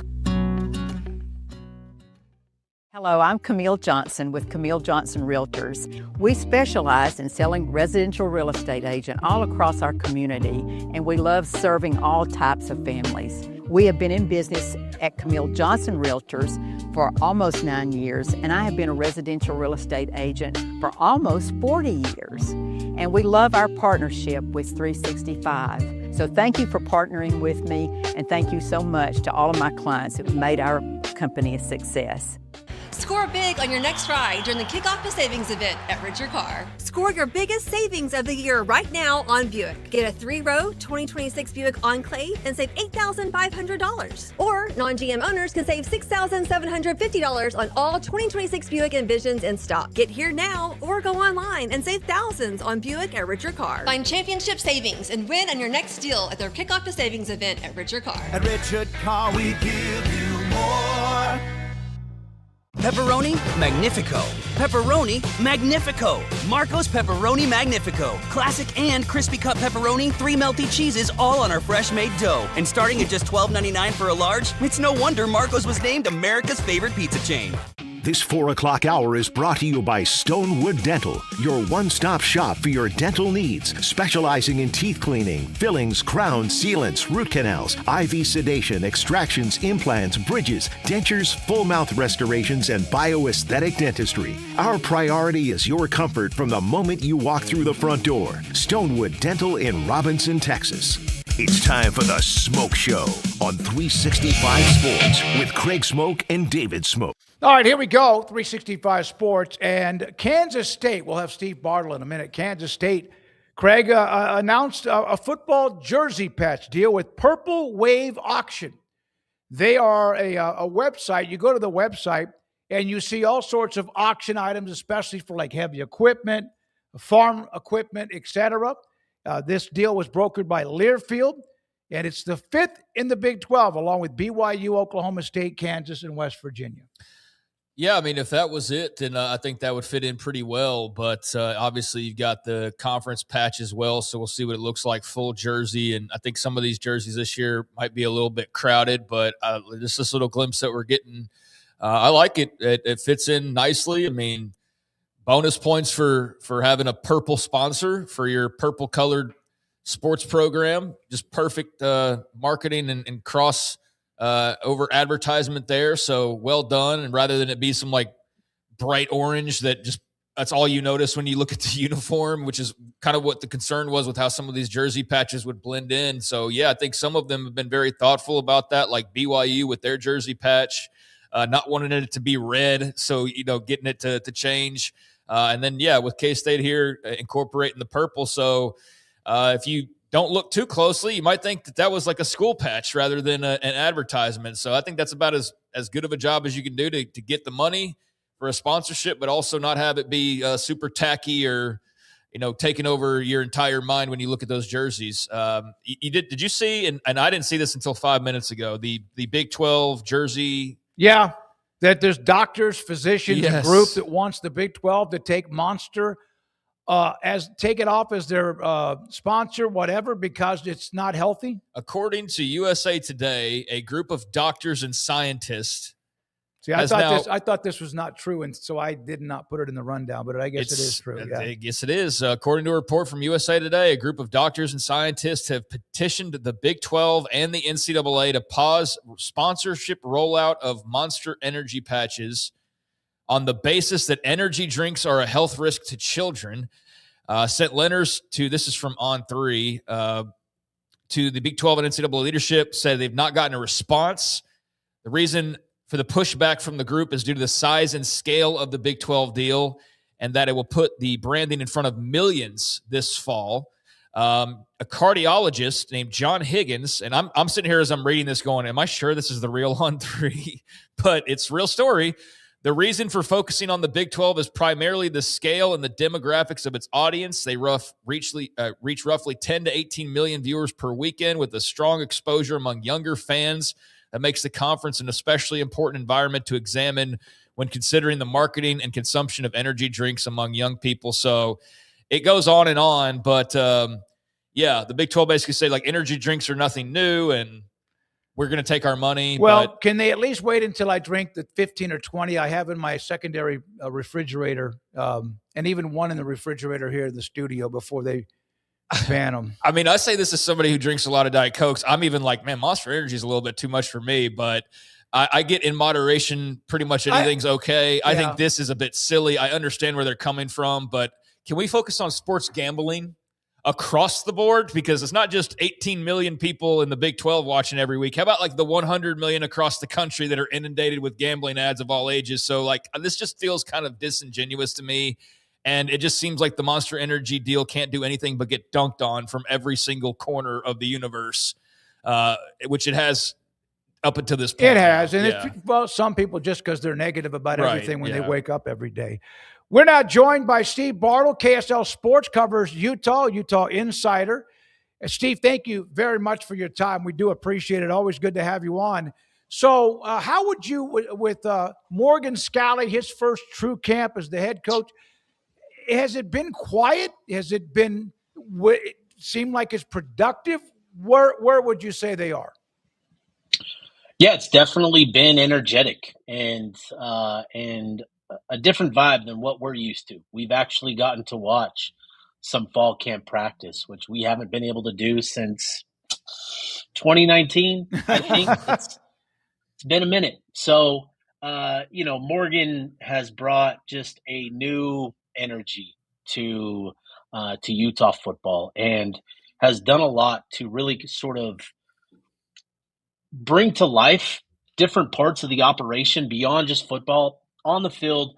There's a lot of key ingredients for Utah going into the season, and in the parts of practice that we're able to watch, it's not much. We're watching drill work and maybe some group sessions, a little bit of group sessions here and there, but overall have come away impressed in regards to the physical development that we've seen from players, coming out of the summer workouts and now getting our first look at them and what they've been able to do during the off season, how much they've progressed in that regard. That's been really impressive. But then again, just the energy and all of that is noticeably different than what it's been in years past. Where does he remind you a little bit of Kyle Whittingham? Are there parts of the program where you're like, yep, that's the same old Utah, or that feels kind of like what we've experienced over the years? The emphasis, on the trenches, on physicality, those things, still remain intact, right? Emphasizing the importance of being balanced and those types of things that we consistently heard from Kyle Whittingham. But, Morgan has been his own guy, and, they are very different personalities. Speaking of Kyle and Morgan is much more charismatic and much more of a people person. That's not to say that Kyle was a grump at all. He was he was very engaging with us and all that, but they are just very different personalities. And that's come through, even in how they've gone about practice and what we've been able to see and all that. But there's still, again, the pillars of football are the pillars of football, whether it's Kyle Whittingham, Morgan Scalley, Joey McGuire. You still need to be physical in the trenches, and that's been something that's translated or carried over from Kyle to Morgan, is just the emphasis on physicality and toughness. 2 first-round picks on the offensive line. I think we talked to you before about how they've tried to – you just don't replace that. Even if you get a great player or portal player, is that going to take some time, or do you feel that they feel like they're going to be okay? Yeah, ultimately they feel like they're going to be okay. They feel like they're going to have a group that is solid this year. Now, it's not going to be what last year's group was. You just don't replace 2 first-round offensive tackles, that easily. And beyond that, that group itself, those 5 players, Caleb Lomu, Tanoa Togiai, Jaron Kump, Michael Mokofisi, and Spencer Fano, they played the majority of 2 seasons together, and 4 of them played 3 seasons together. That's just something you don't see often. So, that group was pretty special last year. And so there is going to be a step back. There is going to be regression. There is going to be growing pains and that sort of stuff. But they feel like they've got a collection of players that have been in the program, stuck behind that group for some of those guys. And others have just been in the program, for 3-4 years, where they're now stepping into those roles and those opportunities, and they feel optimistic about the group that they have. And one name in particular, Zeraway Williams. He started at left tackle in the bowl game against Nebraska. He's somebody that I've heard as NFL scouts come to practice and get a look at the team for the first time. He's a guy that NFL scouts have come away, with a healthy buzz around him and what he could potentially become. So Zeraway Williams, with a solid outing this year, could be another NFL draft pick for Utah with a solid season. He just has these sort of elite qualities that you can't coach. He's 6'8". He's 320 pounds. His athletic background, he was a basketball player, throughout his high school career. He didn't start playing football until his senior year of high school. There's just so much to like about what Zeraway Williams possesses. He just hasn't been able to get on the field because he's had, these guys, Caleb Lomu, Spencer Fano, in front of him. So, he's somebody. And then obviously the 5-star signee, Kelvin Obot, is another player that I think, maybe he starts out in a rotation. Maybe he earns a starting job. I don't know what his role is going to be, but there's been a healthy buzz around him where he's drawing those comparisons to a Spencer Fano as well. So we'll see what that actually looks like, but Utah feels good about the pieces that they have. It's just getting those pieces to come together, develop the chemistry and those types of things. That's going to be a process. What do you think the offense looks like that will be noticeably different? Kevin McGivern now taking over for Jason Beck. They're going to throw the ball a little bit more than what we've seen under Kyle Whittingham. They're going to talk about the passing game as if it's a tool and not a deterrent, not something that you have to do. They're going to throw the ball because they want to, because it's a featured part of the offense. Like I think McGivern has just brought an offense that is very passing quarterback friendly. And, when you look at what Utah has at the quarterback position in Devin Dampier, there's obviously going to be questions about his fit, but I think there's a lot of confidence in Dev and his ability as a passer. He had the benefit last year of operating behind a great offensive line, but he still made a lot of good decisions, even despite the fact that he was dealing with injuries. He had 2 sports hernias that he was dealing with throughout the year. And you can imagine what that was like, dealing with that, trying to throw the ball and those types of things. So, he is fully healthy. And I think there's a lot of optimism about the skill talent or the talent in the skill positions that Utah has. And it starts with Braden Pagan and the transfer coming along with Kevin McGivern from Utah State. I think there's a lot of optimism around him and what he can be in this offense, just kind of, again, given the familiarity that he and McGivern have with one another. But then, too, there are pieces beyond Pagan that they feel really good about. Larry Simmons, Kyrie Scholes, who they brought in from San Jose State. The tight end position, getting Hunter Andrews back is a big part of this equation as well. And then you still have depth at running back, and you still have one of the more dynamic running backs in the Big 12 who, coming into the season, he's being talked about as a player that leveled up pretty significantly this offseason, going through the workouts and those types of things. So there's a lot of optimism around Wayshawn Parker. I think balance is going to be defined a little bit differently this year than what it's been in the past, where Utah was 59% run last year. I think you're going to see something much closer to 50-50 this year with the offense. Dan Pierre's a hell of a – he's a dual threat. And is he a better passer or runner?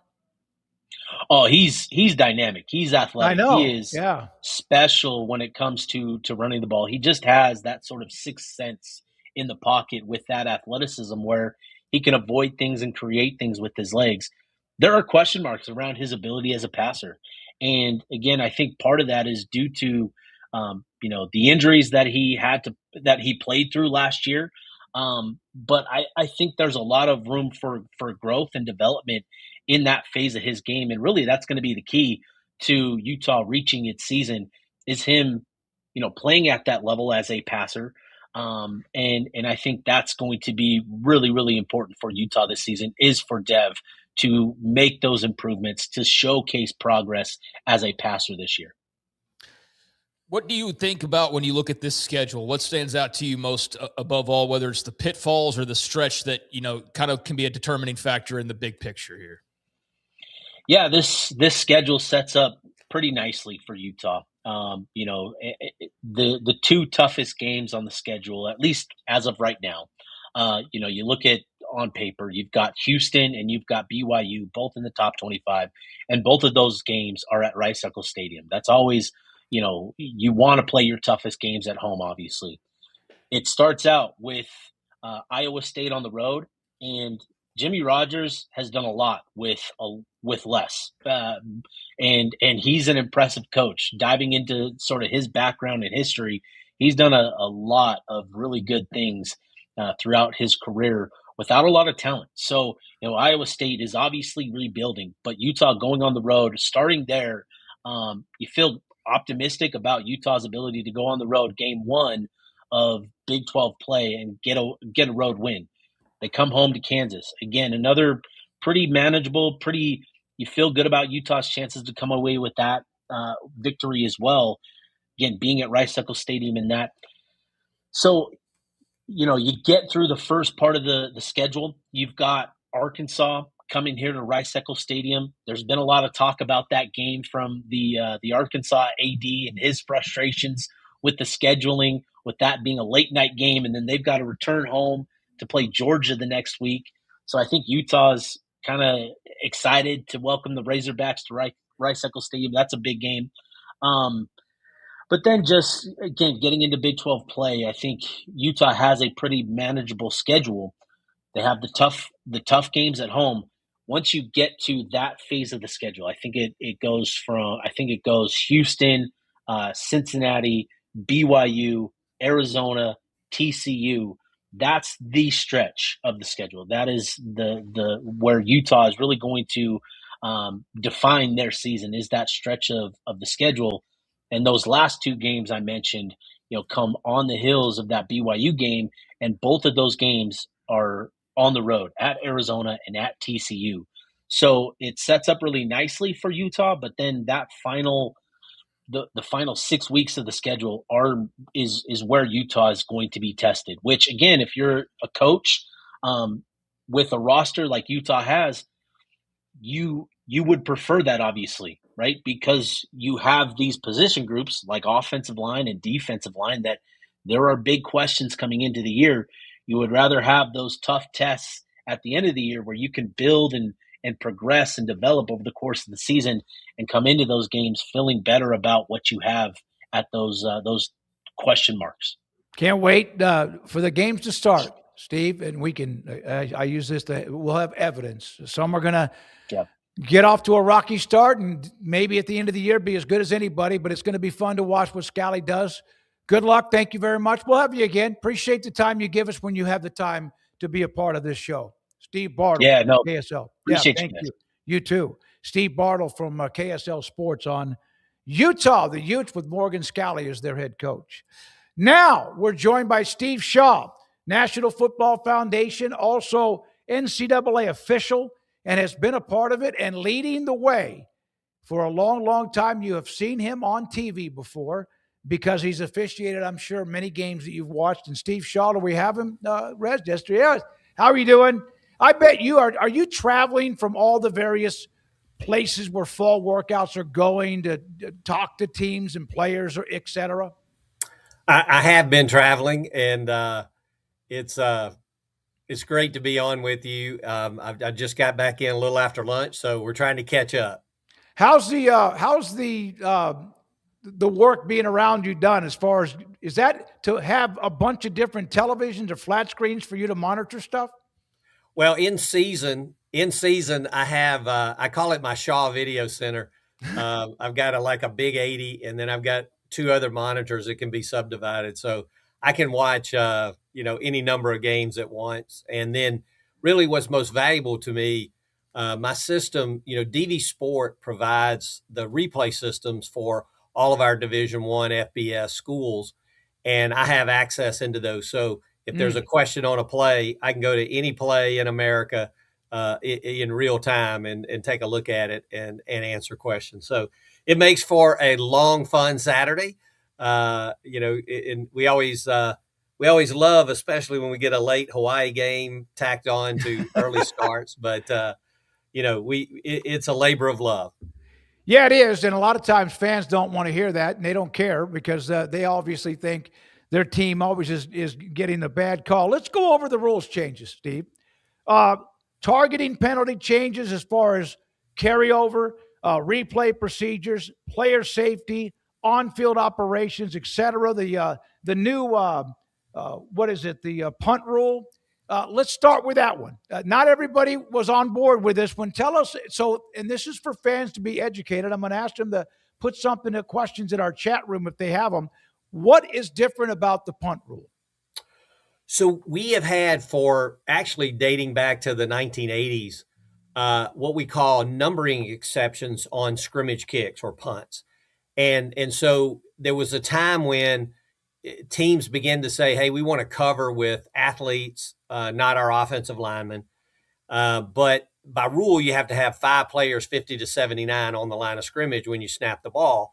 So they put in numbering exceptions where you could bring in people that weren't numbered 50 to 79. And if you were in a scrimmage kick formation, then that was allowed. Well, what has happened over the past 4 or 5 years is the special teams coaches have gotten more and more creative. And the rule was never designed for the punting team to be able to disguise who the eligible receivers are, who's on the line, who's not, and who can receive a pass and who can't. And so the rules committee, and let me add, they would play what we call the shell game. They'd shift everybody and then get set for a second and snap it.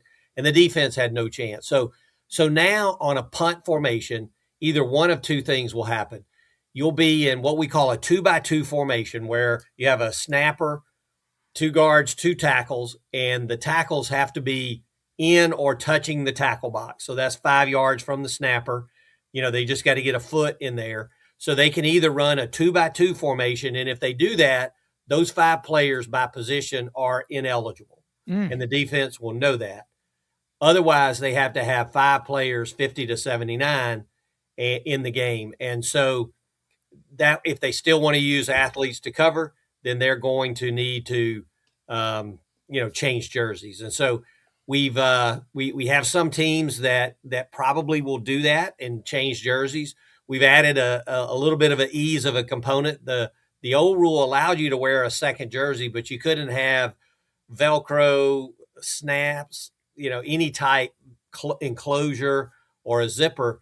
And we've worked with our equipment folks. And so we're going to allow a zipper in the underarm seam, 15 inches max, as long as it's a plastic zipper. So there's no player health and safety. So you'll see some people changing jerseys if they don't want to be in a 2x2, or they'll be in a 2x2 formation, and we'll be able to kick there. And then the players won't have to change jerseys. The defense will know those 5 players are ineligible receivers. Yeah, what would be the reason people would be against it? Just because it seems like it might create confusion? Well, I think, and boy, I've talked to a lot of special teams coaches.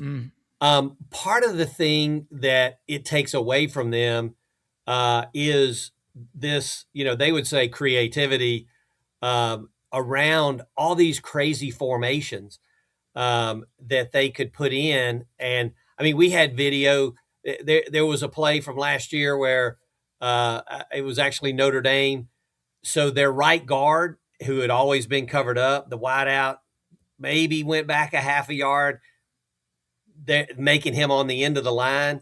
And so the right guard goes down and catches a pass, and the defense didn't know to cover the right guard. And unfortunately, the left guard was downfield, but he was number 47. He was downfield about 6 or 7 yards when the pass was thrown. Nobody recognized he was from the left guard. So it was these situations that were happening where the rule was never intended to allow the kicking team to disguise their eligible receivers. It was to keep them from changing jerseys. So that's where we are now. They'll either change jerseys or be in a 2x2. And if you change jerseys, if you're wearing number 54, the defense can readily identify, hey, you can't go out for a pass. So it was really to kind of take that creativity with the old rule that was never intended to do that and create these crazy formations, the shell game where they move around and get set and go, and you can't tell. So I know this one's kind of a rule that's in the weeds. We've been working a lot with our special teams coaches, and I think this is going to be a lot like our feigning injury rule. We're going to talk ad nauseum about it until we kick it off, and then it's kind of settle in. I think last year, I think everybody would agree, everybody was all up in arms about the feigning injuries. After the first couple weeks of the season, the rule did what we wanted it to do. We had it enacted a couple times in the first couple weeks, and then it really smoothed out. So I'm hopeful that's what happens here as well. Yeah, that rule. I always wondered about that and how you could tell. But you're trying to contain it. You're trying to keep it, and we know some schools maybe or coaches were more prevalent with using it than others. Now, targeting. Yeah. I understand the rule. I understand why the rule is in. I think it's all still very difficult. The game is fast no matter if there's a replay or not, Steve. But I always just didn't quite understand the carryover factor. So tell everybody now what it means if you get a targeting call in the second quarter or you get a targeting call in the fourth quarter. What does that mean for their eligibility and ability to play? So, and let me start by saying this is an experimental rule this year. And the commissioners were very intent on this being an experimental rule. So the rule is now there's no care. If you get disqualified for targeting, so if you have a targeting foul, you're disqualified from that game. But there will be no carryover. And that's what created the angst. We even had a player from Miami that had a targeting foul in the Ole Miss game and missed the first half of the national championship, probably the biggest game in his career, and he had to sit out. And people did, and part of it is that we've made great progress with the targeting rule. The way people play the game now, the use of the helmet, the use of the head in blocking, tackling has really changed. We've seen that in the targeting numbers. They continue to go down.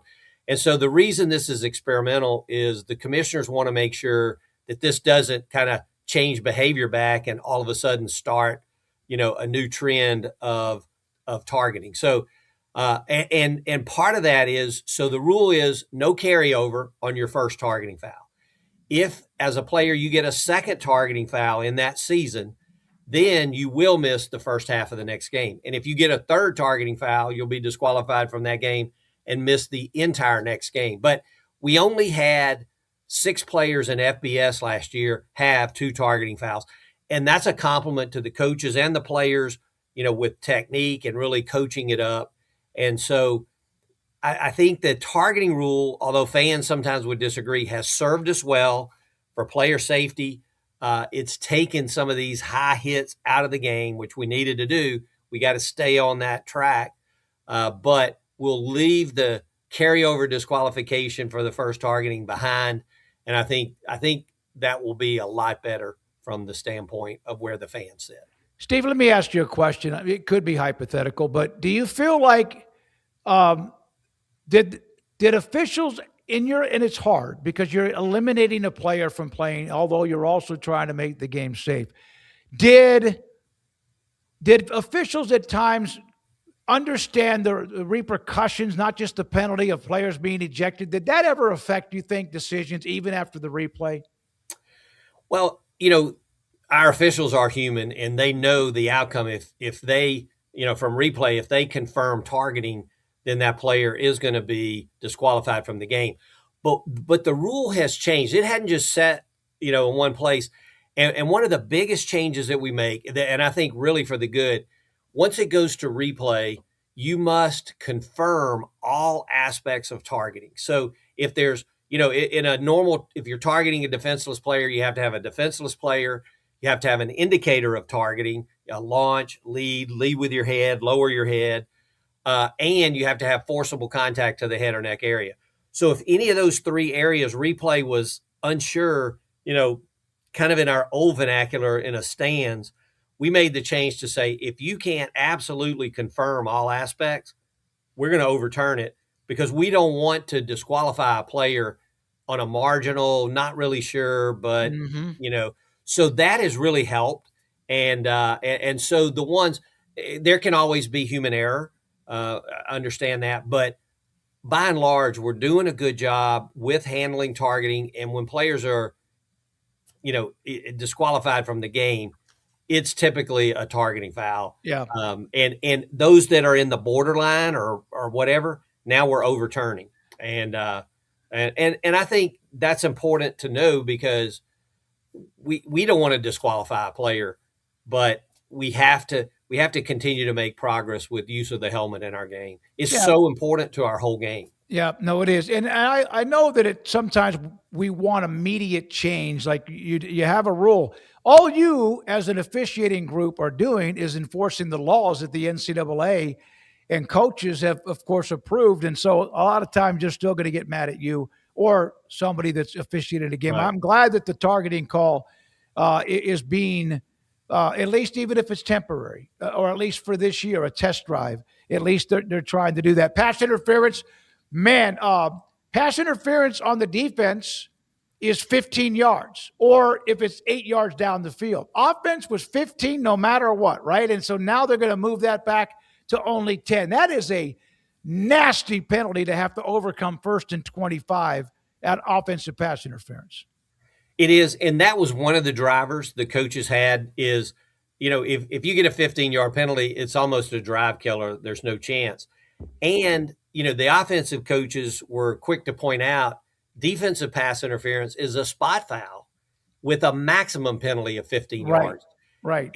And so where we have gone with the rules over the last, 10 years, the 15-yard penalties, we really want to reserve those for unsportsmanlike conduct and personal fouls.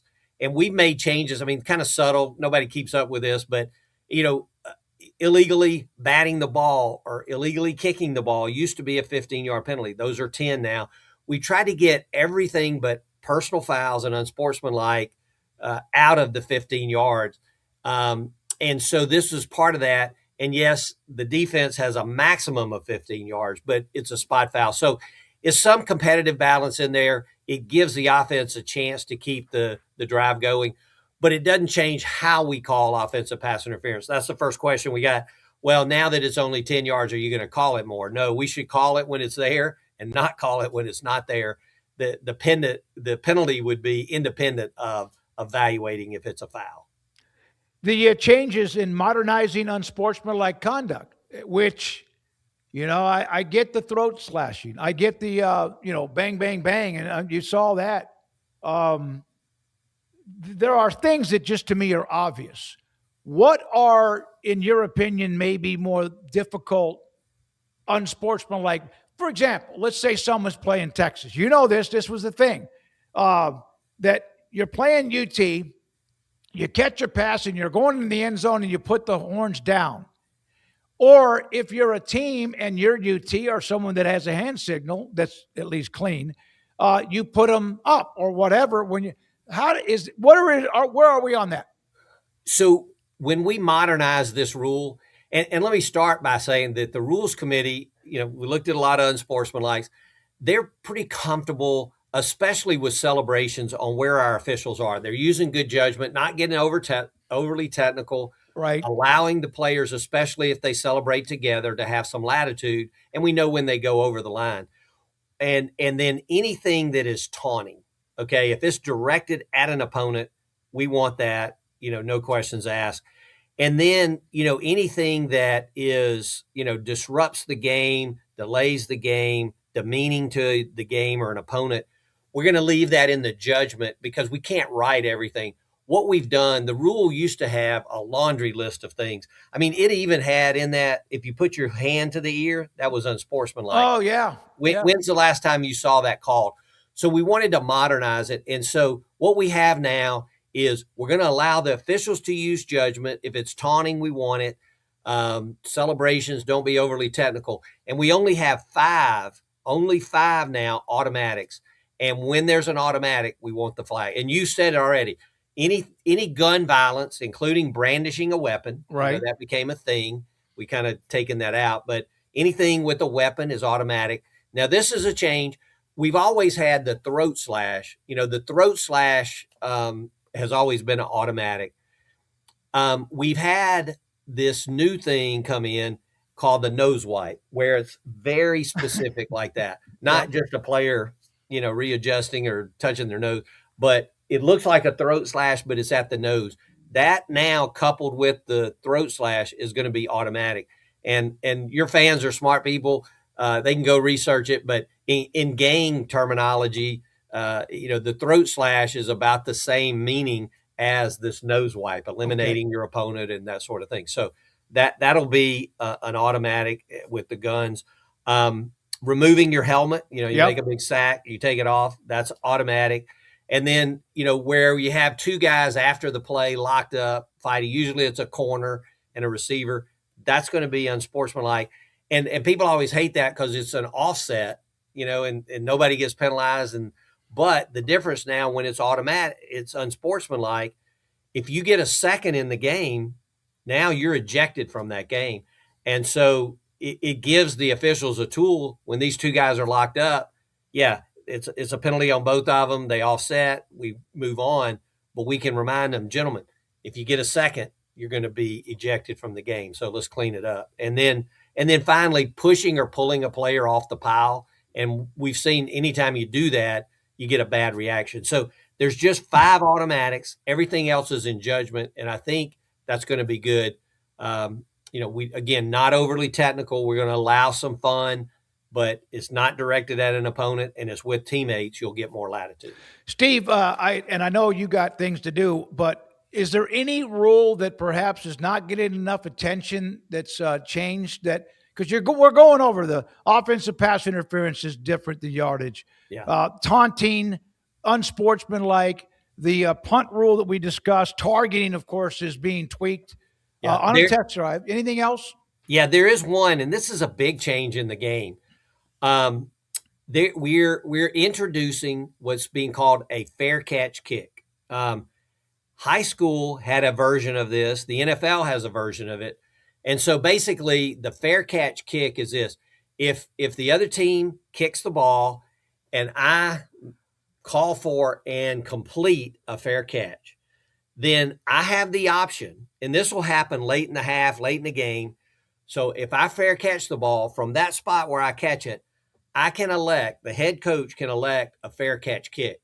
Yeah. And so what that looks like is it almost looks like a kickoff. It is a kickoff in formation where the defense is 10 yards away. They can't rush. and the kicker can't use a tee in our game. I know high school allows a tee. There's some differences in it, but you can have a place kick with a holder or a drop kick. Not many people use a drop kick anymore, but you can have a holder. The kicker can have a full run up and kick it, no rush by the defense. And if they kick it, over the crossbar and between the uprights, it scores 3 points. So that'll usually happen. It's very rare. The NFL, I think the last successful one was the Chargers. You can go out to YouTube and find it. But I think the coaches think this adds kind of a unique twist at the end of a half, at the end of a game. And it gives and the other part of this thing is, if you kick it, if it's no good and the receivers don't touch it, the defense doesn't touch it, then they get the ball at the spot of the kick. Yeah, so, like at the 38 or 44, whatever it might be. Yeah, and the other thing with it is, everybody remembers the kick six play from back a few years ago. You can put a guy deep, and if it's short, he can catch it and take off, return it. So it's going to add a twist at the end. You won't see this very often, but it'll happen this year, and I just want your fans to be aware of what's going on. Yeah, when Florida State had Sebastian Janikowski, that probably is, and I know that there's been others that have hit 65 or 70-yard field goals, but that is at least, especially if you catch it, there's 2 seconds left, you have nothing to lose. It's not going to get blocked. What the hell, right? Give it a shot, and maybe it works out. So your career, and you've done this a long time, did I read that you are about to retire? I actually am. And let me just say, being the secretary of rules editor and national coordinator, honor of a lifetime. I was secretary of rules editor for 9 years and 6 years as the national coordinator, before that on the field, and then the SEC coordinator. But on September 1, I'm actually retiring from those 2 jobs, but I'm going to stay involved in the game. Mm-hmm. I'm going to work with ABC, ESPN as a rules analyst. And so, hopefully can add some clarity on calls, and, we'll talk about, if we think they're correct or incorrect or what's the rule. So I'm looking forward to that. It'll be a change of pace, but I'll stay involved in the game. But I am retiring from the secretary of rules editor and national coordinator, and looking forward to the next chapter. Well, you've done a great job. Somebody asked about the horns down. Yeah. Is that a conference rule or an NCAA rule? So each conference, and especially the conference that school will be in, but you get, whether it's, the horns down, the gator chomp, or all those kind of things. Sure. Really where we want our officials, if it's directed at an opponent. So if I make a big play and I put the gator chomp in your face, that's taunting. Yeah. We want that penalized. If I just run to the sideline and I'm giving the gator chomp, it's not an automatic. So it needs to be directed or demeaning to an opponent, that sort of thing. So we're going to leave that in the judgment of the officials, and we feel like they've been doing a good job with it. So, what I would tell the head coach is, hey, coach, just if your team won't do horns down, you won't get penalized. Don't put it in the officials' judgment. Yeah. You could get a guy that's just a little bit more grumpy than anyone else, or he just misinterprets exactly if it's being like at somebody's. I could see if it was in somebody's face or whatever. I could see that without question. Steve, my last question is on, let's say you're doing a game. You're going to Ann Arbor, and you've been all over the country. You've done all the big games too. How does that work for an official? Does someone buy your plane tickets? Like, is that something that you are like a travel agency? You get that, you fly, the hotel, all of that. Is that something that you do or somebody else takes care of? So it's really been a little bit of a change. So the conferences set your hotel, and all the meeting rooms and all that. So that's done there. But now really our officials are given like a flat fee, and they make their own travel arrangements. They've just, we found over time, because we've used travel agents, we've allowed that, but really and truly let the official, here's your fee, and it's a total fee. Other than, they provide the hotel, but then you take your total fee. And if you want to fly first class, or you want to fly in the back of the plane, or if you want to drive, you go figure that out.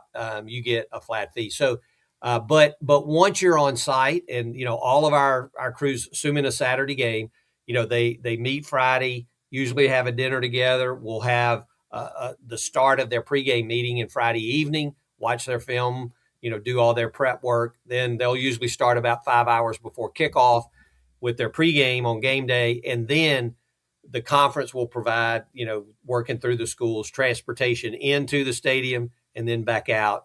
And then they do all their post-game work there back in the hotel. So we've just found it's better, and the officials like it better, to do all their own travel and not make them go through a travel agent. All right, man. Hey, thank you, Steve. Good luck and happy retirement, but I know you'll still be a major part of the game. It's always been great to have you on. We appreciate you. Well, thank you. And I would say, you brought it up, Sebastian Janikowski. Yeah. So, it makes you feel like an old timer, but I worked his national championship game, the 2000 Sugar Bowl in Florida State, played Virginia Tech. Virginia Tech and Michael Vick, right? Yeah. It was an incredible game. Yeah, you're right. Absolutely. But, you have all those great memories when you bring up, the old timer games. That's where I was. I remember those better than I do last year. Thank you, Steve. Appreciate you so much. Steve Shaw with us to give us an update on some of the rules changes, and we appreciate that. Craig, Rez, can you hit it? It's time for Craig Smoak's Off the Radar. So welcome into Off the Radar. Nice to have Steve Shaw talking new rules, and just a few minutes here before we get to our next guest. So we'll hit as much as we can in a short amount of time, a little bit of a departure from college football. And Rez, I was hoping to talk to you during a break, but up on Basecamp, there's a video from Rory McIlroy. If you could grab that, I'd appreciate it. Let me know if you do have that. Scotty was asked about the possibility of live guys coming back and whether they bring value, in your opinion. Are there guys, if it goes away, that should be allowed back? I mean, I'd argue, have they brought value to live? I think PJ Tour is in a really good spot. All right, Bob. Like when we talk about the best players, Liv has a few players that are really good. I think the depth that we have on our tour is a bit unmatched, but I think when you look at the higher levels of Liv Golf, there's definitely some players that would provide, a lot of value to the tour, and guys that I love competing against as well. And so I think going forward, there obviously has to be, I think, some sort of penalties. What those are, I'll let Roll Up and all those guys figure it out. We have great leadership within the tour now, but I think having those guys come back and competing with whatever happens with Liv, whether those guys want to leave or, you got to ask them. But I think for me, being able to compete against the best players in the world, there's certainly some guys on that tour that can compete out here. And, I look forward to the chance to compete with them more often. So there you go. I didn't have much of a chance to set that up, but there was Rory McIlroy and Scotty Scheffler yesterday when asked about Live Golf and the 100th time in the last year that its demise has been reported, and seems to be on the horizon, only for Liv to turn around and say, don't count us out just yet, which is exactly what they were saying just 24 hours ago about the future of Live Golf, despite the fact that they've shortened their season and went ahead and had their final event, which is why they're more so in the news now, is canceling their final event and then shutting it on down for the year as they continue to look for outside investments to try to keep the league going in light of Saudi Arabia pulling their funding. And there was a couple of the biggest names in the PGA being asked about just all that swirling from what I touched on there. And the likelihood, if they do shut down, like some people have been expecting for a while, what would those guys think of golfers being welcomed back into the fold? And you hear Scotty Scheffler there with a much, I guess, to nobody's surprise, a very respectful answer, because that's just kind of how Scotty Scheffler is, and says there's guys over there that he'd want to compete with and compete against that are really good golfers. And then there's Rory McIlroy, who's made no bones about the fact that he hates Live, its very existence, everybody involved with it. And if he had his way, that no one would be allowed to come back from that tournament. And he made it pretty clear there, like with a very mocking question of like, who provides value? And Yeah. Is it a fair question? Yeah, you're talking about guys that left the PGA Tour, given a bunch of money, which almost everybody, no matter how you feel politically about anything, would do. And it's going under. They're okay. They're on oxygen. They're on morphine, whatever, but it's going under. And they damaged the PGA Tour, but they made the PGA Tour better because the PGA Tour had to react to a lot of things that they were doing, and it's made them better, and why Tiger got involved. Rory's, he was the face of the response when a lot of this went on. Tiger wasn't around, and so he took most of the heat. And so I can see where he's a little bit more sensitive to this, but I think let it breathe.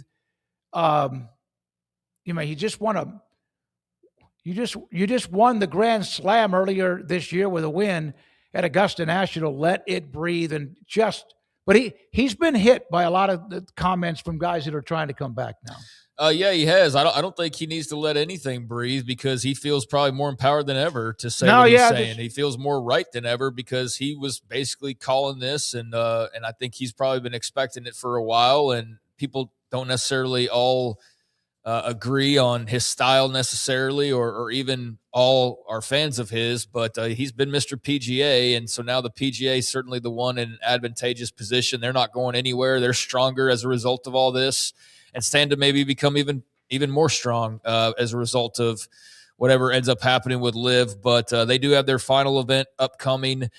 They had canceled their Michigan event as well as some other things, and so they are going to be wrapping it up here. And then after that, it'll be a matter of if they get the investment or not. I know a lot of people don't care, but at this point, I'm just fascinated to see when and how it ends. And as far as the taking of the money by the LIV golfers, I know if you go back 2 or 3 years and you look at that, and it was very taboo.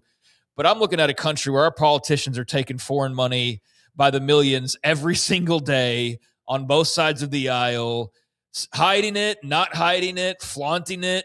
They're taking money to do any number of things. I don't give a damn if Bryson DeChambeau takes $100+ million from some Saudi prince. Good for you, man. Take it. The people that are in charge take it all the time. The CEOs of corporations take every single cent. So, yeah, I'm not going to paint these guys with the scarlet letter because they went and chased the money like anybody else in their right mind would. And you know what? If Saudi Arabia started a college football radio network and they wanted to give me 6 figures for that, or 7 figures, or hell, 8 figures like they gave, well, call me a sports washer. I'm signing up for that bad boy because I've seen the greed all around me. Hell, I'm going to get greedy too, right? So I don't blame those guys for taking transformational money, and I think it's kind of funny in hindsight to look back on it. Yes, were they still making a lot of good money at the time? Sure, but the PGA wasn't exactly doing everything to everybody's wants and desires. Here came this disruptor, paid everybody handsomely well, and now it's probably going away. But, yeah, its legacy will be that it came in, it shook things up for a couple years, and then the PGA learned some lessons and made themselves better as a result of it. And they did what they did because they wanted to get entrenched and also publicize who they are, what they do. It didn't work.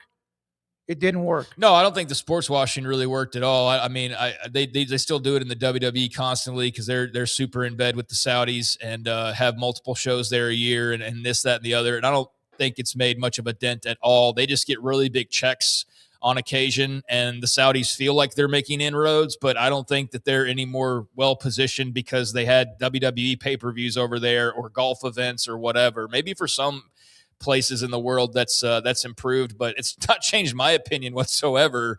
No matter what boxing event they might also put on, I'll check some of the stuff out, but it doesn't have me going, you know what, those Saudi Arabians, they're actually not too bad because they gave me this fantasy boxing matchup I'd never thought that I would see. So, yeah, I don't know how effective that is. I think politically it's probably far more effective, but sports fan-wise, feels like burning a lot of money. And that's what I think LIV will look back on and kind of feel like it was. You just burnt a lot of money to try to sway influence, and it probably worked in certain pockets, but overall, it kind of will come and go, it looks like, and the PGA Tour will move on stronger than ever as a result of it all. So there was a couple of differing opinions and definitely 2 guys with different approaches. Scotty, much more open-minded. And who would be the automatic banger names that you would peel off of LIV Golf? I mean, Bryson, it's Rahm, obviously. Bryson DeChambeau, and there's a handful of others, but those are the two bigger. Those are the two bangers. Like those are the guys you would have to feel like you've got the best players in the world. Yeah, Cam Smith won a major. I forgot, it's been 2 or 3 years ago, and then he hasn't really been all that involved. And I know I'm missing, maybe 2 or 3 others, but Rom and DeChambeau are 1 and 2. And if I'm missing somebody, put it up in the chat, if you will. But those are the two. And by the way, tournaments with them in it, with what the PGA Tour has and all of their depth, well, they are better. But Liv had them, and they didn't move the needle, even with Brooks Koepka, who came back, and he's played and been okay, and not going to make much money this year, and he still has to pay some fines. Money is the least of his concerns, no matter what fines he has. With as much as he was paid initially, like he can afford to pay some back, and he'll be A-okay. And here's what it is. You don't get to be a part of what they call the bonus pool at the end of the year. Koepka's got plenty of money. He was more pissed off because he didn't play well. And that's what it's really all about. A lot of guys that went to Live still won a major. Bryson DeChambeau did. Not many did. And you wonder if they were sharp enough when they got to the major championships. Yeah, and I was just reading a story earlier today on the popularity of because LeBron James has now started his own YouTube golf channel. And there are certain subjects on YouTube that have just a massive amount of fans compared to other subjects. Like college football's got a slice of people. It's probably about 1 million people all told, right? That are regularly watching college footballs at any given time, and mostly probably in the hundreds of thousands, like totality. But millions obviously watch the games and probably during the season watch a lot more YouTube stuff. But like golf is one of those, along with video games is probably the biggest, where like if you're a video game creator, you have to have like, and I'm exaggerating slightly here, but you have to have like add a couple zeros to the viewer count to make the same amount that somebody would make, because it's just so popular that they have to raise the limits. Otherwise, they would just be paying out money for video game stuff constantly. And YouTube golf's kind of like that as well, where I think it's just so immensely popular. So LeBron started his own YouTube golf channel now. And so we know Bryson DeChambeau's made a lot of money doing that. He could stick around and still do that, but if he wants to compete, then he might not have the Live option much longer, even though their CEO still says that they're trying to pay the money back and to the vendors who have sued them, and they're trying to find investors. Doesn't look like there's anything strictly on the horizon here. So is that it? That's all I got time for here? Go one more if you have one more. I mean, I know you have like 4 or 5. We run late all the time. We need to start. That's my fault. I wanted to ask Steve one more question. I could have held it off. Yeah, no, I just want to make sure I'm not running in and interrupting another segment. So, it's Sam Khan. Well, I'll just be quick. There's 2 preseason games tonight. Raiders and Texans, 7:00 on ESPN. So we'll see a little bit of Mendoza potentially. I'm not sure what the exact plan is for him. I know he's been talking a lot this week, but certainly they've had some joint practices, and I saw him say yesterday. And he's still just such a nerd in the best kind of way. In the best kind of way is perfect. He was talking about just the fun of going up against a different team in practice. And I'm so curious as to how his rookie season goes, even though I know that he won't be thrown to the fire right away in week 1 with Kirk Cousins there in Vegas. But still, it's going to be interesting to see what happens with him over the long haul. But Raiders and Texans tonight in Houston, 7:00 ESPN, as I said, and then 9:00 NFL Network, 49ers and Chargers also on tap. So this is a preseason week number 2. It's the second game for all 4 of these teams. And there you go. There's a couple things off the radar. I did not watch a second of preseason football. I saw a couple of highlights, but I did not watch a second of it. Now there's just 3, right? 3 preseason games. They've cut that down.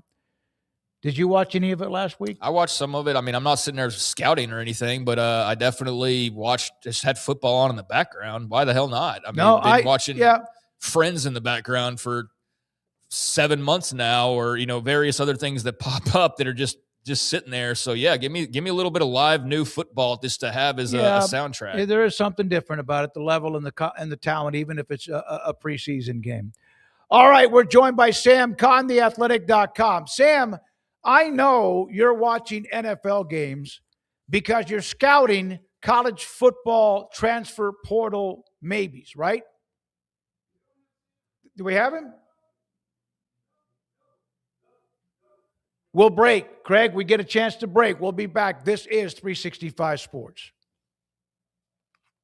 Many years ago, Bert Cogen Ford made a commitment, not just to sell Fords, but to serve Waco.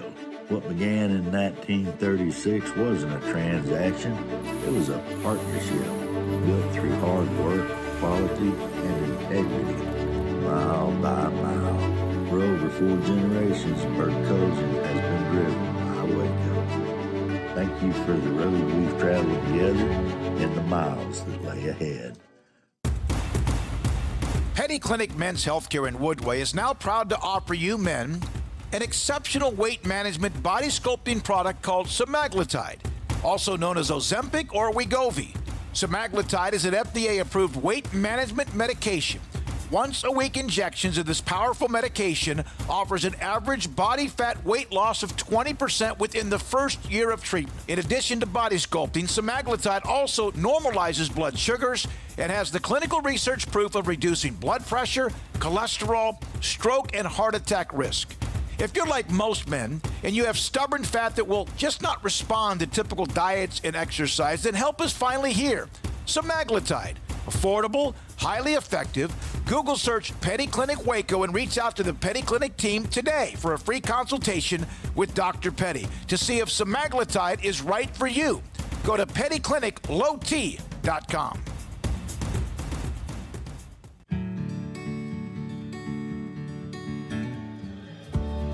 Whatever it is you wrangle, whatever seeds you sow,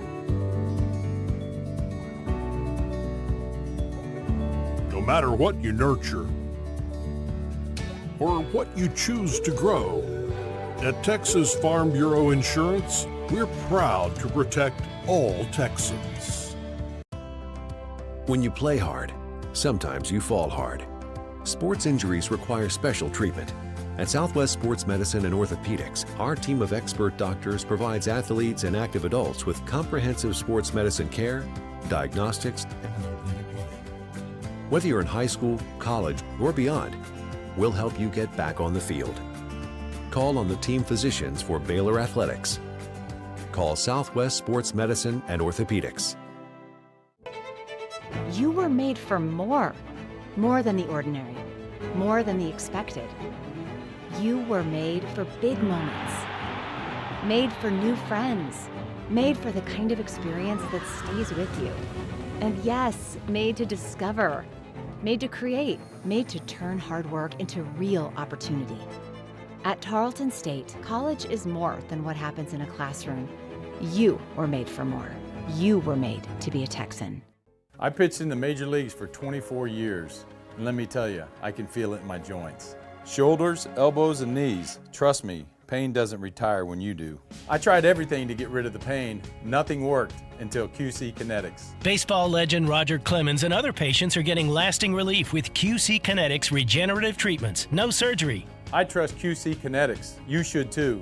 Let's commit to getting rid of all the pain. Schedule your free consultation today. QC Kinetics. Better starts here. From the TFNB Your Bank for Life studio. Now, it's time for the Smoke Show. Presented by Texas Farm Bureau Insurance. We are Texas Farm Bureau Insurance, your insurance provider built by Texans for Texans. And we've been protecting families in our great state since 1952. TFNB, your bank for life, serving Central Texans since 1889. It's time for the Smoke Show on 365 Sports with David Craig and Craig Smoak. All right, here we go. This 5 o'clock hour, and it is Con time. Sam Con, theathletic.com. Con time joins us. He's been working on a story, and have you watched NFL preseason games to start scouting potential college football transfer portal additions? No, because I don't know that that's very applicable. At this point, if you're in an NFL training camp, we've watched you enough in college football that we know what you can do. So yeah. I think it's more of a matter of how in shape are these guys. If you're in an NFL training camp, you're probably in pretty good shape. But if you're not returning to your current team or your previous team, then how quickly can you acclimate to the offense and scheme or defense, whatever scheme you're in, and the coaches and all that. It's a lot to do in a short amount of time. We've got only really less than 2 weeks before everybody starts playing. Obviously, just over a week before a couple of teams start, week 0. But it's I think it's going to be difficult. I think there's going to be some guys who will have an impact, but I just don't anticipate it being a large number just because of how difficult the hurdles are to get over all of this. Yeah, I'm kind of with you. I feel like there are some names that are notable, obviously. But yeah, just how quickly can you get on a roster and figure everything out? And I guess at least the good news is this will not be the norm every year. This isn't like the initial transfer portal craziness. And you're like, this is the new normal. It's like the NCAA made their decision. It led to this. And at least hopefully, knock on wood, this is the only time we have to really see this sort of in practice, I guess, Sam, is the way I'm trying to spin it positively, I guess. Yeah, no, I think so. And that's the way I looked at it. I know people are freaking out about it, but it really is a small number of players that we're talking about. I mean, obviously, when we talk about other sports, maybe it's more. And in some ways, I know people have floated the theory maybe the NCAA did it this way with the timing that it did it in order to kind of, I guess, try to say, hey, look, we need this legislation and all this other stuff. I've heard that theory floated about. I don't know that I necessarily disagree with it. There's no real proof of that, but I think it could have been avoided if we could have just started this thing either back in January and grandfathered in the 2022 players. I think there was just so many easier ways to do this than to do it this way. But the NCAA doesn't do very many things that are easy and logical. So yeah. Yeah, the problem with giving them the credit of thinking of it this way is assuming that they would have the foresight and they don't need anything else. But no, they were masterminding this whole thing. So if they did, then good for them. I did want to bring up because I just wanted to check out your Twitter feed before we had you on and see if there's anything of note to make sure and ask you about. And it's just so funny that I see this tweet from Chris Vanini about Friday Night Lights, the TV show, and the fact that David Ubben had not watched this, which apparently you and Chris, I hadn't seen the clip yet, were like perplexed by. And it's just so weird. I had to bring it up because this past weekend I was at home and visiting with my sister, and she was finally finishing Friday Night Lights. She had watched it on Netflix, and then they didn't have like the last 5 episodes. They took it off. So she went like 2-year gap. And then she watched the final 5 episodes. Yep. Yeah. Oh my God. She finally finished it this weekend while I was there sitting next to her. So it's just funny the timing of, but great show. Great show. That is awful. Yeah. Yeah. By the way, actually it's the other way. Vanini hasn't watched it. Okay. Ubben and I have. And Ubben and I are trying to bully him into watching it because I'm with you. We're obviously huge fans of the show. I actually just finished rewatching it for probably like the 3rd or 4th time recently. It's just something kind of in the off season when I need to decompress. I'll rewatch an old show that I like, whether it's Breaking Bad or Better Call Saul or Friday Night Lights or The Sopranos or something, just something that I really liked from back in the day. And Friday Night Lights was the one I went with recently. I'm in the middle of a Ted Lasso rewatch right now, but Friday Night Lights is really good. And I'm going to try to bully Chris Vanini along with David Ubben. We're going to try to bully him into doing it at some point, because I feel like if you live in Texas, you kind of almost have to. You know, I give some people a pass. If you worked in high school football, if you've coached, I kind of give you a pass because you lived it, and you probably will spend a lot of the show nitpicking everything about it. But yeah, also the fact that that's what you're finding on my Twitter feed tells you that I'm not tweeting a lot because I'm too busy writing. I saw that. Too busy reporting right now. So it's that there's not a lot of time to tweet right now because I'm just busy doing my job, you know? The thing about Friday Night Lights, and you're right, we lived it, we covered it. But you realize how movies can be embellished. And I don't think you quite understand. This is not the book or the movie. This is the TV show that is completely separate. Right. I've never watched the TV show. I'm like, what? Oh, we got to bully you now. Yeah. No, you can't. We got to fix that. Yeah, I'm talking about the movie. The movie, I watched the movie. The movie's really good. Yeah, it is. It's very, very. A lot of the action is football play is very realistic. But okay, that's what I was talking about then. All right, now.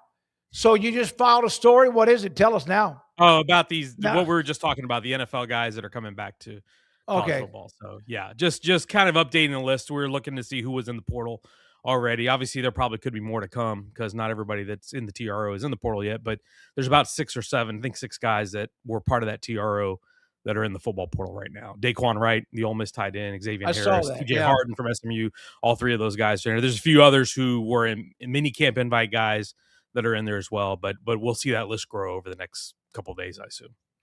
So, Sam, when you saw the top 25 preseason poll drop earlier this week, how do you sort of digest the very first poll of the year? Where do you sort of stand on this conversation about how meaningful it is or it isn't? And did anything jump out to you either way? Yeah, I think the biggest thing, you guys, I think, covered it earlier this week. The biggest thing that jumped out to me was the lack of first place votes for Texas. I understand if you want to have some skepticism about them because I think everybody felt like they got burned last year with them being preseason number one and then really struggling in the first half of the season. But I don't know how you can look at that roster from a talent standpoint and think to yourself that if it's not the most talented roster, it's certainly pretty close. And to me, that would warrant a number one ranking. I am a little interested at how much benefit of the doubt people are giving to Ohio State. Not to say that they're bad or that they shouldn't be highly thought of, but they have to replace a lot of dudes on defense and I know Matt Patricia is terrific, and I thought he did a fantastic job last year with that unit. But they always recruit at a high level. They portal at a high level. But replacing a Sonny Styles and an Arvell Reese and a Caleb Downs, you don't just go find guys like that every day. And I'm not even, I don't even throw Caden McDonald in there, who was really good. I was surprised that it wasn't Oregon or Texas number one over Ohio State. But the other takeaway I have is when I look at this group and I look at this ballot, I think you can make the argument for about 6 or 7 teams to be number one. I would listen to a case for Indiana, Miami, Texas, Notre Dame, Oregon. Obviously, Ohio State is number one. I might listen to a case for Georgia. I might be a little bit reluctant there, but I think this is a really, truly, I don't want to say wide open, but at the top, it feels very jumbled. It doesn't feel like one of those teams is more dominant than the other. I think what it sets up to me as I was sitting there and drawing out predictions that we have to do for our own staff survey, I was writing up last night and I was thinking, man, the playoff this year, not that it's never good. I think it always is good, but I think it's going to be a doozy this year because I think that the top 8 to 10 teams are really, really good.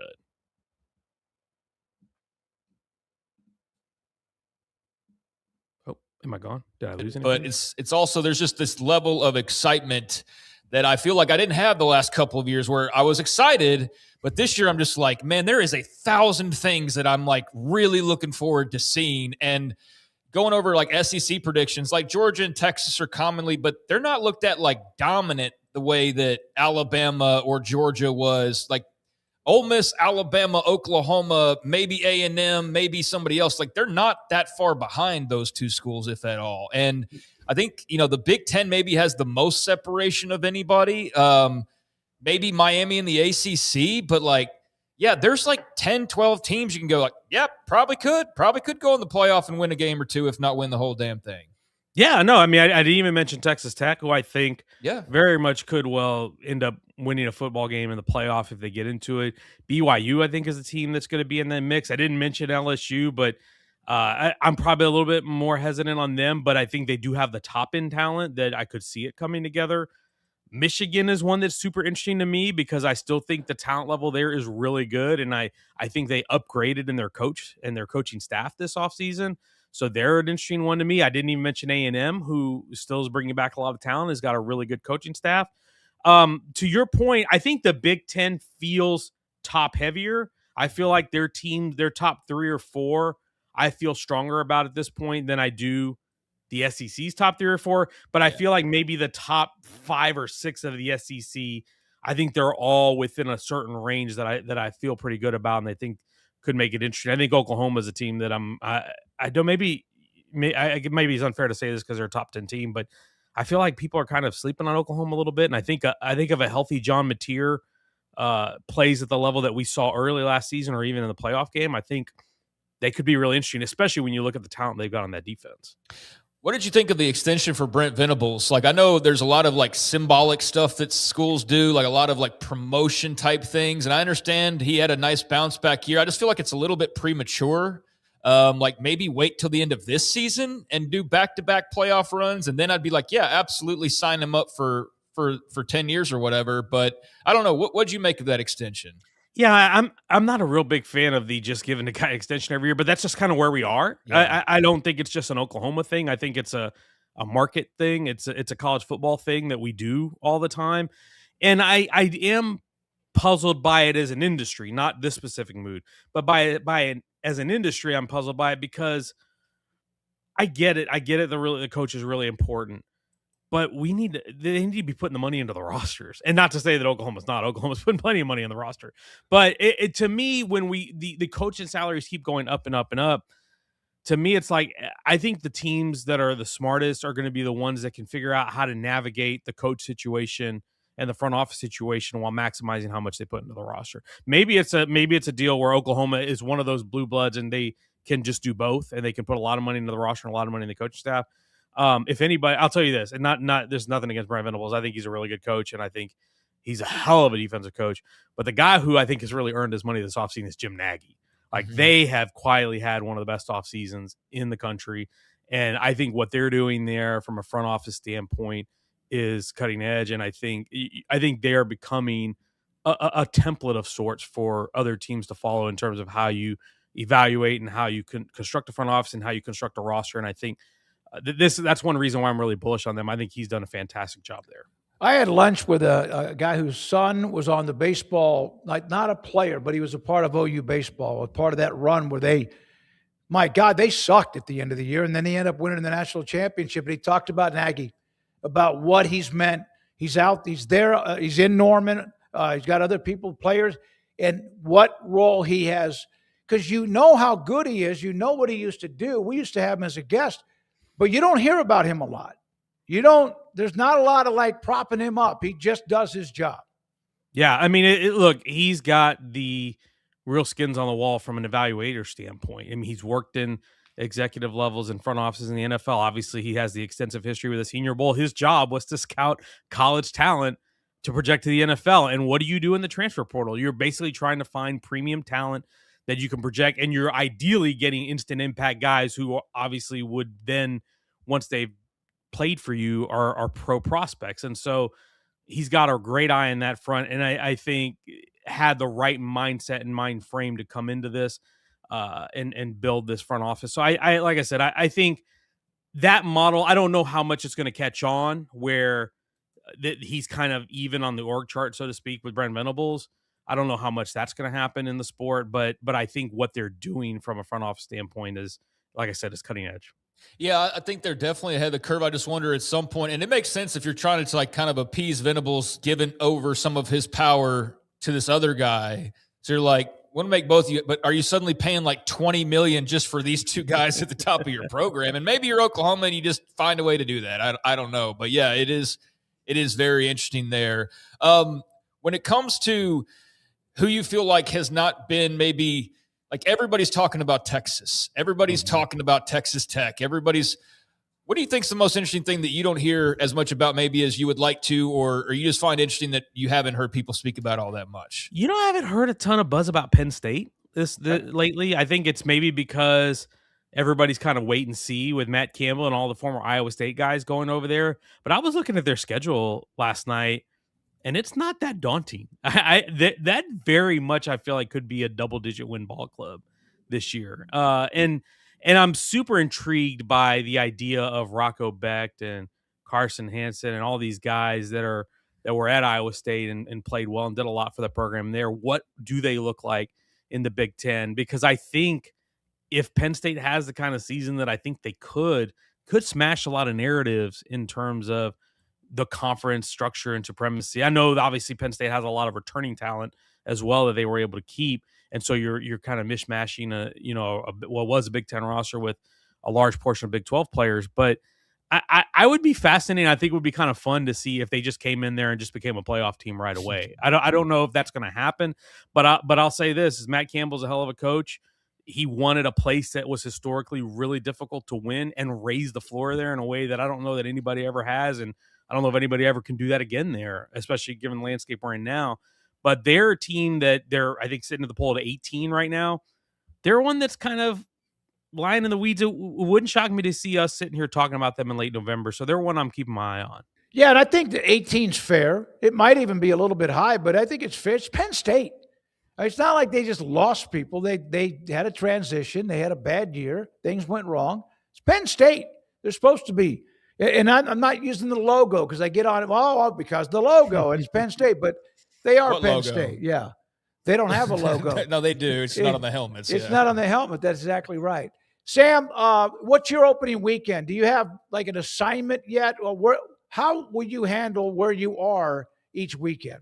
Yeah, I'm probably not going to be traveling as much this year, Yeah. just because in my role now where I have to kind of keep track of everybody and everybody's rosters, it's more beneficial for me to be able to watch as many games as possible. So there will be times I get on the road and hit some games, but I've been shifting more of my travels in the off season, and maybe we'll get out during the week a little bit, more like midweeks and some press conferences or some one-on-ones, things like that. But as of now, right now, for early weeks, we'll probably just kind of lay low and see how things unfold, and then we'll kind of figure it out from there. I'm excited, man. We're 9 days away from football, from actual real games. The UNC TCU in Ireland is going to be a lot of fun, and I'm excited. I'm excited to see Jaden Craig and TCU and what they look like with their new offensive coordinator and all that stuff. But I'm looking forward to it. It's going to be a lot of fun, and it's going to be a different way for me this year to kind of view the sport. But I'm excited about it.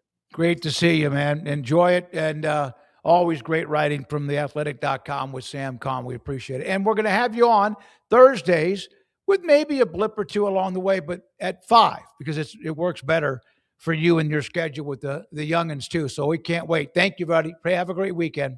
Thanks, y'all too. Sam Kahn with us from theathletic.com. We've got the wheel here in just a moment. I'm going to bring up a topic. You want to add something? I just wanted to say on the Matt Campbell thing, I've been saying on like a daily basis now for about a month of just to ad nauseum. Can't wait. So excited about the season. And just there's 1,000 different things. And I think, just that alone, just the Matt Campbell thing, like he did raise the bar in Ames, Iowa to a level and kept it there that they've never experienced. And Jimmy Rogers has a ferocity about him and an intensity that perhaps bodes really well, but perhaps not, because nobody's won like Matt Campbell won in Ames. And so I do think it's a legitimate question of like, have they seen their highest days? Or have they carved out a niche for themselves as a program where they go on and prove, like other programs eventually prove, like you're bigger than one coach, or you're bigger than a couple of different points in your history. And like, somebody else can come in, and even in this era at a school that doesn't have all of the resources necessarily, take them, still to the places where Matt Campbell was able to take them. I mean, this is a very interesting, but also kind of, I think, scary season for Iowa State fan, because you don't know, like, are we returning to the dark ages, or are we going to be like still winning at least 8 games and going to the postseason every single year? And every once in a while, we're competing for the damn Big 12 title. If there was no mass ability to have the exit and the coach left or whatever, there's a chance they are just purring along. But you don't know now with the way the portal, and he took a lot of players with him. Now, AD is going to be changing here soon. So like, there's just a lot of question there. But then at the same time with Penn State, like we've been talking for years about James Franco can't win the big one. They're making the playoff, but they're even winning playoff games, but not the ones that we don't care about. You beating SMU. We want you to beat Georgia. We want you to win the semifinal game or something, but we don't care about SMU. So he set a pretty high bar there. Obviously that bar just could not, no matter what he did, get pushed a little bit higher. And so for as long as we've been hearing people rattle the cages about James Franklin not being able to finish this thing in grand style with a national championship, Matt Campbell, we've been hearing for equally as long, if not longer, of, well, God, imagine what he would do if he was at a program with all the resources in the world. And now here he is. And now it doesn't get much bigger than where he is. And so I think on both sides of that coin, that's a really interesting storyline, just the offshoots of the Matt Campbell changeover. It is. And maybe he left at least the culture, even though a lot of names, faces, et cetera, have changed. Let's Super chats. I almost, Rez, I'm getting closer to knowing that it's due to super chat. Here we go. All right, M. Gusto, 550 joules. Stay hydrated. We got to tell a story about MC Gusto. He was a longtime viewer. He was very entrenched, a UCF fan, I believe. And yeah, he's got that. And then one day, and started getting a little bit feisty, and didn't like some of how we covered things. And he went over his skis. And I think it was either Brandon Rowe or someone nuked him. And we had discussions about this. MC's been gone a long, long time. There's been some chatter about Craig, him coming back. Kyle Visser, one of our viewers, kind of like the, not the Godfather, but kind of the guy that is the smarter of everybody when it comes to like looking at things in a different way. MC Gusto contacted him, or Chris did, and he's back. So Andrew unnuked him. Okay, yeah, I mean, that's all news to me. I had nothing to do with any of that MC Gusto, just so you know. Oh, my God. No, you unless didn't. you were talking about me, and that's what got you banned. And then, Yeah. well, I don't know. Maybe I need to revisit this decision. But, no, I mean, in all seriousness, welcome back. Behave yourself, I guess, to a certain extent. I don't know. But welcome back nonetheless. And, yeah, thank you. And stay hydrated, a very important message right now, because it feels like absolute hell on earth outside here in the state of Texas at the moment, which wouldn't expect otherwise on August 20th. I think we just got teased by this relatively calm sort of spring and early summer, and then they were like, oh, you thought you were getting away that easily? Oh, no. August is going to get real, and it is. I'm not envying the people who have to go stand on the sidelines here in about a week for 4.5 hours for the course of a college football game in Texas. But good to have you with us, MC Gusto. Right, and looking forward to Scott Frost here in year 2 and what that looks like. He had to sign a non-compete. He had to sign a couple of things. He has to wear an ankle bracelet, and he has to send a urine sample to Tony Fauci.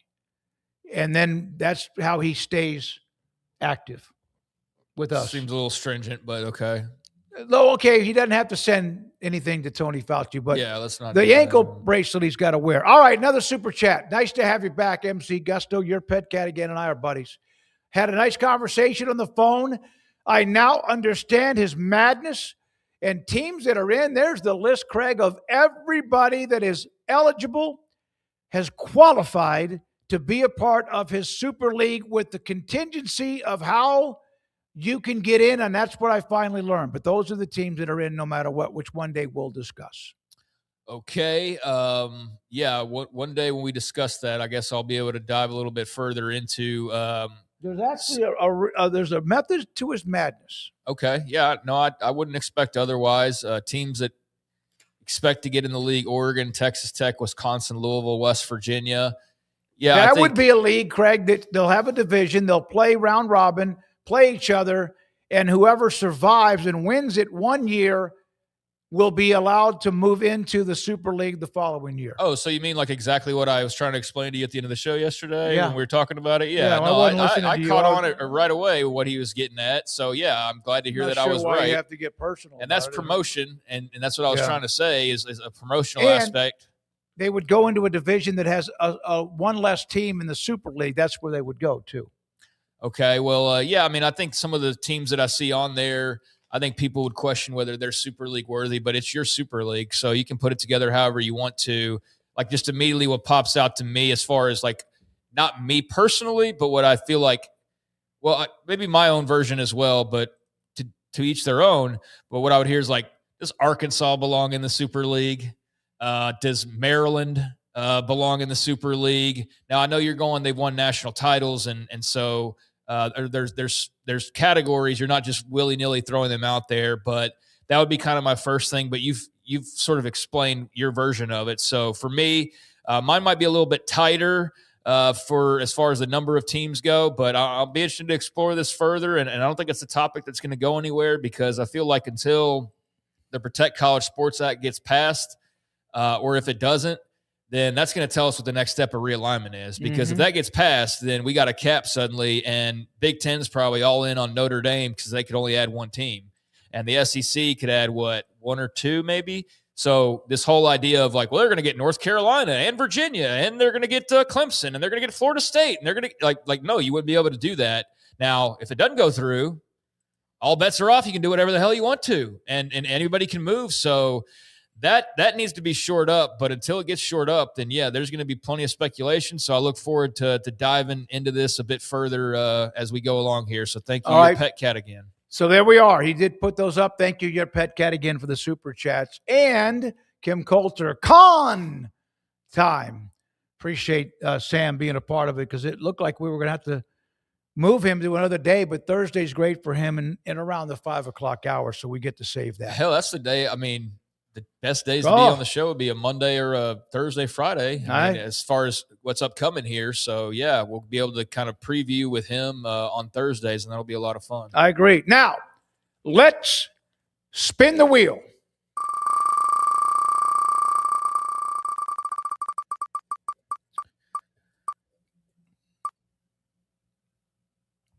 Up, it moved into another one. Oh, I thought I was going to say, are you a morning person? I was like, nope. Or night owl. Okay. Are you a morning person or a night owl? What is your absolute peak hour of the day where you feel the most productive? I'm definitely a night owl, have been my entire life. I can remember being like single digit age and sneaking to make my TV stay on because I don't know.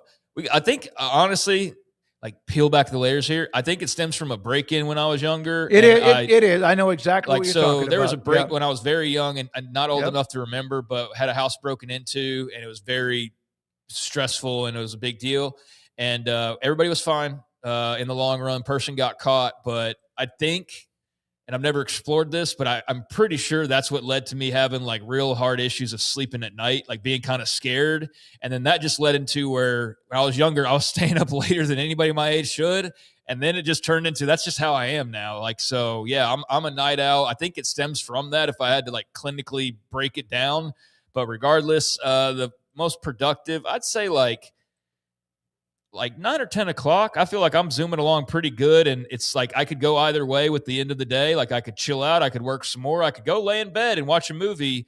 But yeah, like 9 or 10, I'm full 100% ready to go do whatever. Yeah, I was a night owl, and now I'm a morning person. In fact, today at about 7:45, I'm working at my desk. I'd gone to run. I was wide awake and wired for like the next 2 hours. I was like, man, I got the rest of the day in front of me. Yeah, and that one event, I could understand. I remember that, and you had to kind of like walk into the hallway, and you were just apparently, apparently I saw the person. I helped the cops a little bit. I don't remember any of it because I was too young, but yeah, I do attribute that to being a night owl. So there you go. There you go. All right, there we go. I'm a morning person, no doubt. I start now getting tired about 9:30 or 10, and usually have to kind of just go crash it no later than probably 10:30 or 11. So if we ever did like a 24-hour stream because we suddenly had 1 million subscribers, because that's about the only way I would want to do that, or just an immense amount of money on the line, that would actually work out well, where you could carry the day shift. And I'd come in about 9 o'clock. I'd play the front 9, you'd finish the back 9. Yeah. And we just tag. It's right. That's how we do it. All right. Good discussion, a little history there. Quizzes 1 and 2. First one, before the 1965 Astrodome, the Houston Colt 45 played in a marshy stadium, which relentless pest plagued fans and players so badly the crew sprayed pesticide between innings. I would have to think it's mosquitoes. God almighty. Yeah. I mean, that's the one that would just, I don't know. I've got yellow jackets on my back porch I had to get rid of the other day.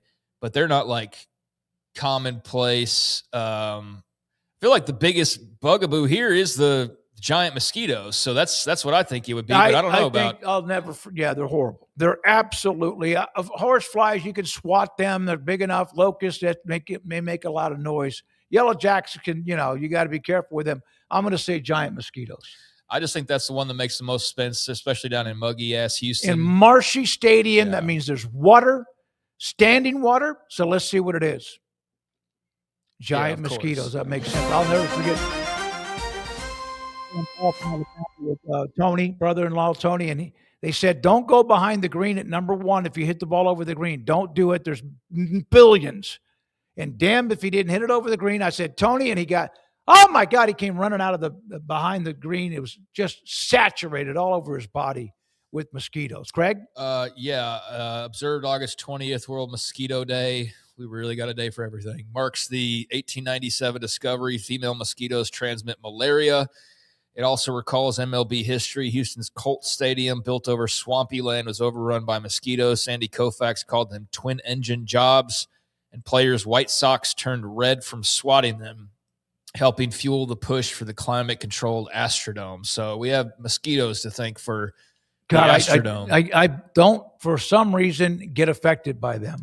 I do, and whenever I watch a nature show, like was it Naked and Afraid or something like that? The biggest thing that seems like it would be the biggest pain in the ass, other than foraging for food and all that, would by far be the mosquitoes, the other bugs that are constantly bothering folks to the point of like it's unbearable. I would go crazy. I couldn't do it for that very reason. So there you go. What's next? All right, second one. So 1-0 X-rays of Dean's. Oh, well, pretend I didn't see that. Oh, okay. During Game 4, the 1934 World Series, Dizzy Dean was knocked out by a throw to the head. What wild headline did newspapers run after doctors examined him? And I would have gotten this one. I absolutely would have gotten this one. Sure, I'll go ahead and claim it since we know the answer. Yeah, I totally was going to guess this one too. Go ahead. I think it's X-ray of Dean's head reveals nothing. Yeah, I agree. And? Oh my God, I can't believe it. We got it right. After getting hit square in the forehead by a relay throw at second base, Dizzy Dean was carried off the field, out cold as a mackerel. The next morning, Sports Lore birthed the legendary newspaper headline, X-ray of Dean's head reveals nothing. True to his unbreakable nature, Dean was totally fine and returned to pitch the Cardinals to a World Series title. Dizzy Dean, one of the great characters in the game of baseball. A 2-0 day for us in the quiz factor category. Let's get to the polls from your vote, your results, and the first one. It is, be honest, SEC fans, is Georgia the only actual elite national title contender in the conference this year? I had number 2. I said, no, UT or someone else is legitimate. I think they'll have a couple of teams that, like all the way down to the edge, they might play each other twice if they play in the regular season and also in Atlanta.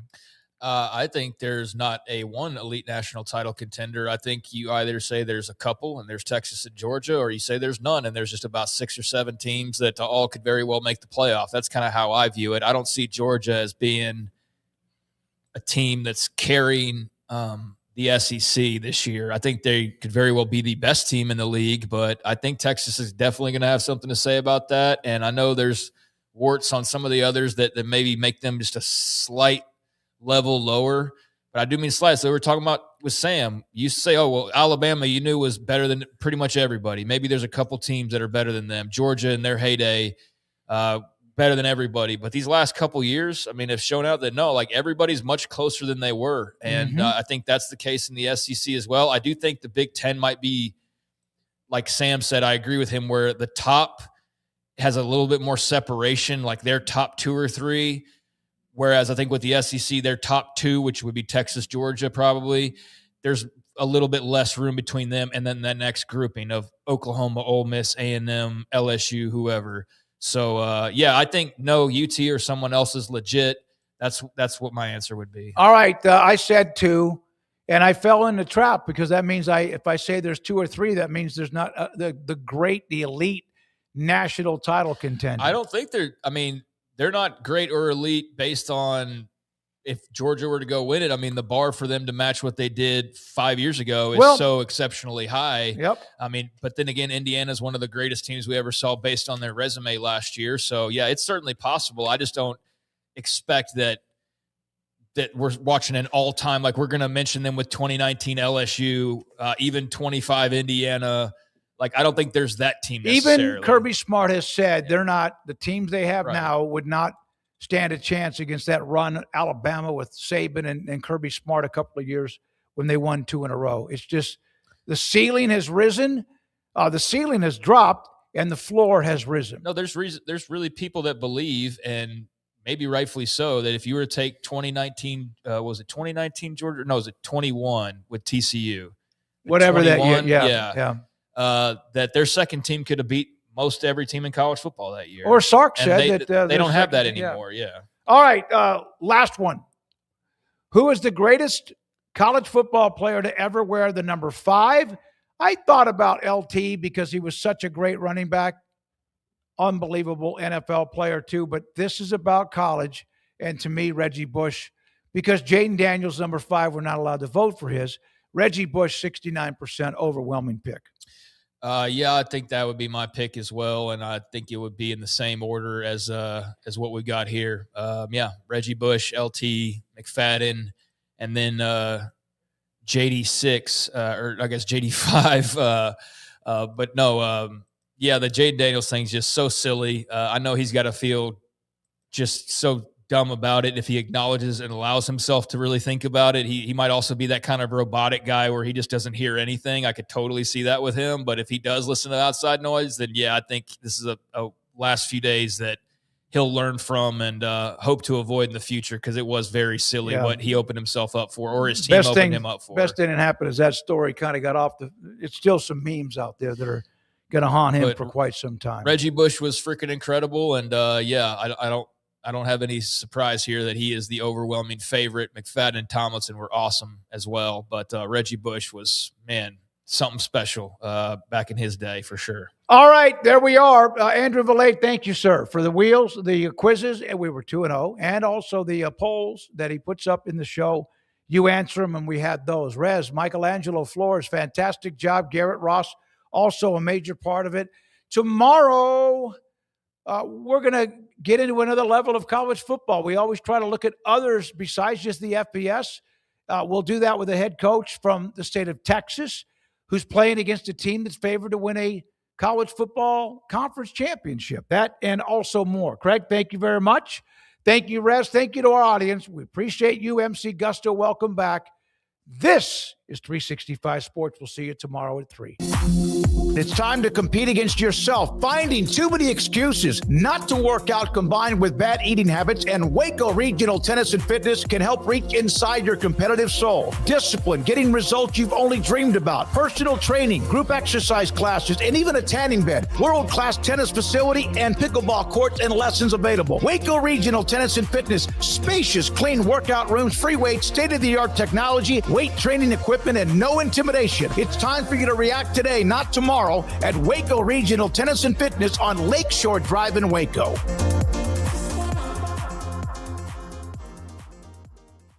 Make this the summer event at Allen Samuels in Waco. Get summer ready in a new Jeep Wrangler Sport. Your choice, 0% for 36 months or just $33,848. Want more truck and more fun? Check out the 2026 Jeep Gladiator Mojave. Your choice, 0% for 36 months or save $10,000. Take the top off and hit the road. Allen Samuels Jeep. Come by, let's be friends. Automatic Chef is your local vending, office coffee, and micro market provider, delivering outstanding service to break rooms all over Central Texas for over 50 years. Automatic Chef brings the best products to your location at the best prices. With hundreds of choices in fresh food, coffee, snacks, and drinks, make break time great again with Automatic Chef. Automatic Chef Canteen, 6900 Imperial Drive in Waco, or online at automaticchef.com. This 5 o'clock hour is sponsored by Edward Jones Financial Advisors, Ben Erlinson and Brad Wilson in Waco, and Cam Heathcott in Conroe, with an individualized approach to addressing your financial needs, including education, savings, planning for retirement, and protection strategies. Edward Jones Financial Advisors, making sense of investing. Experience the difference for yourself.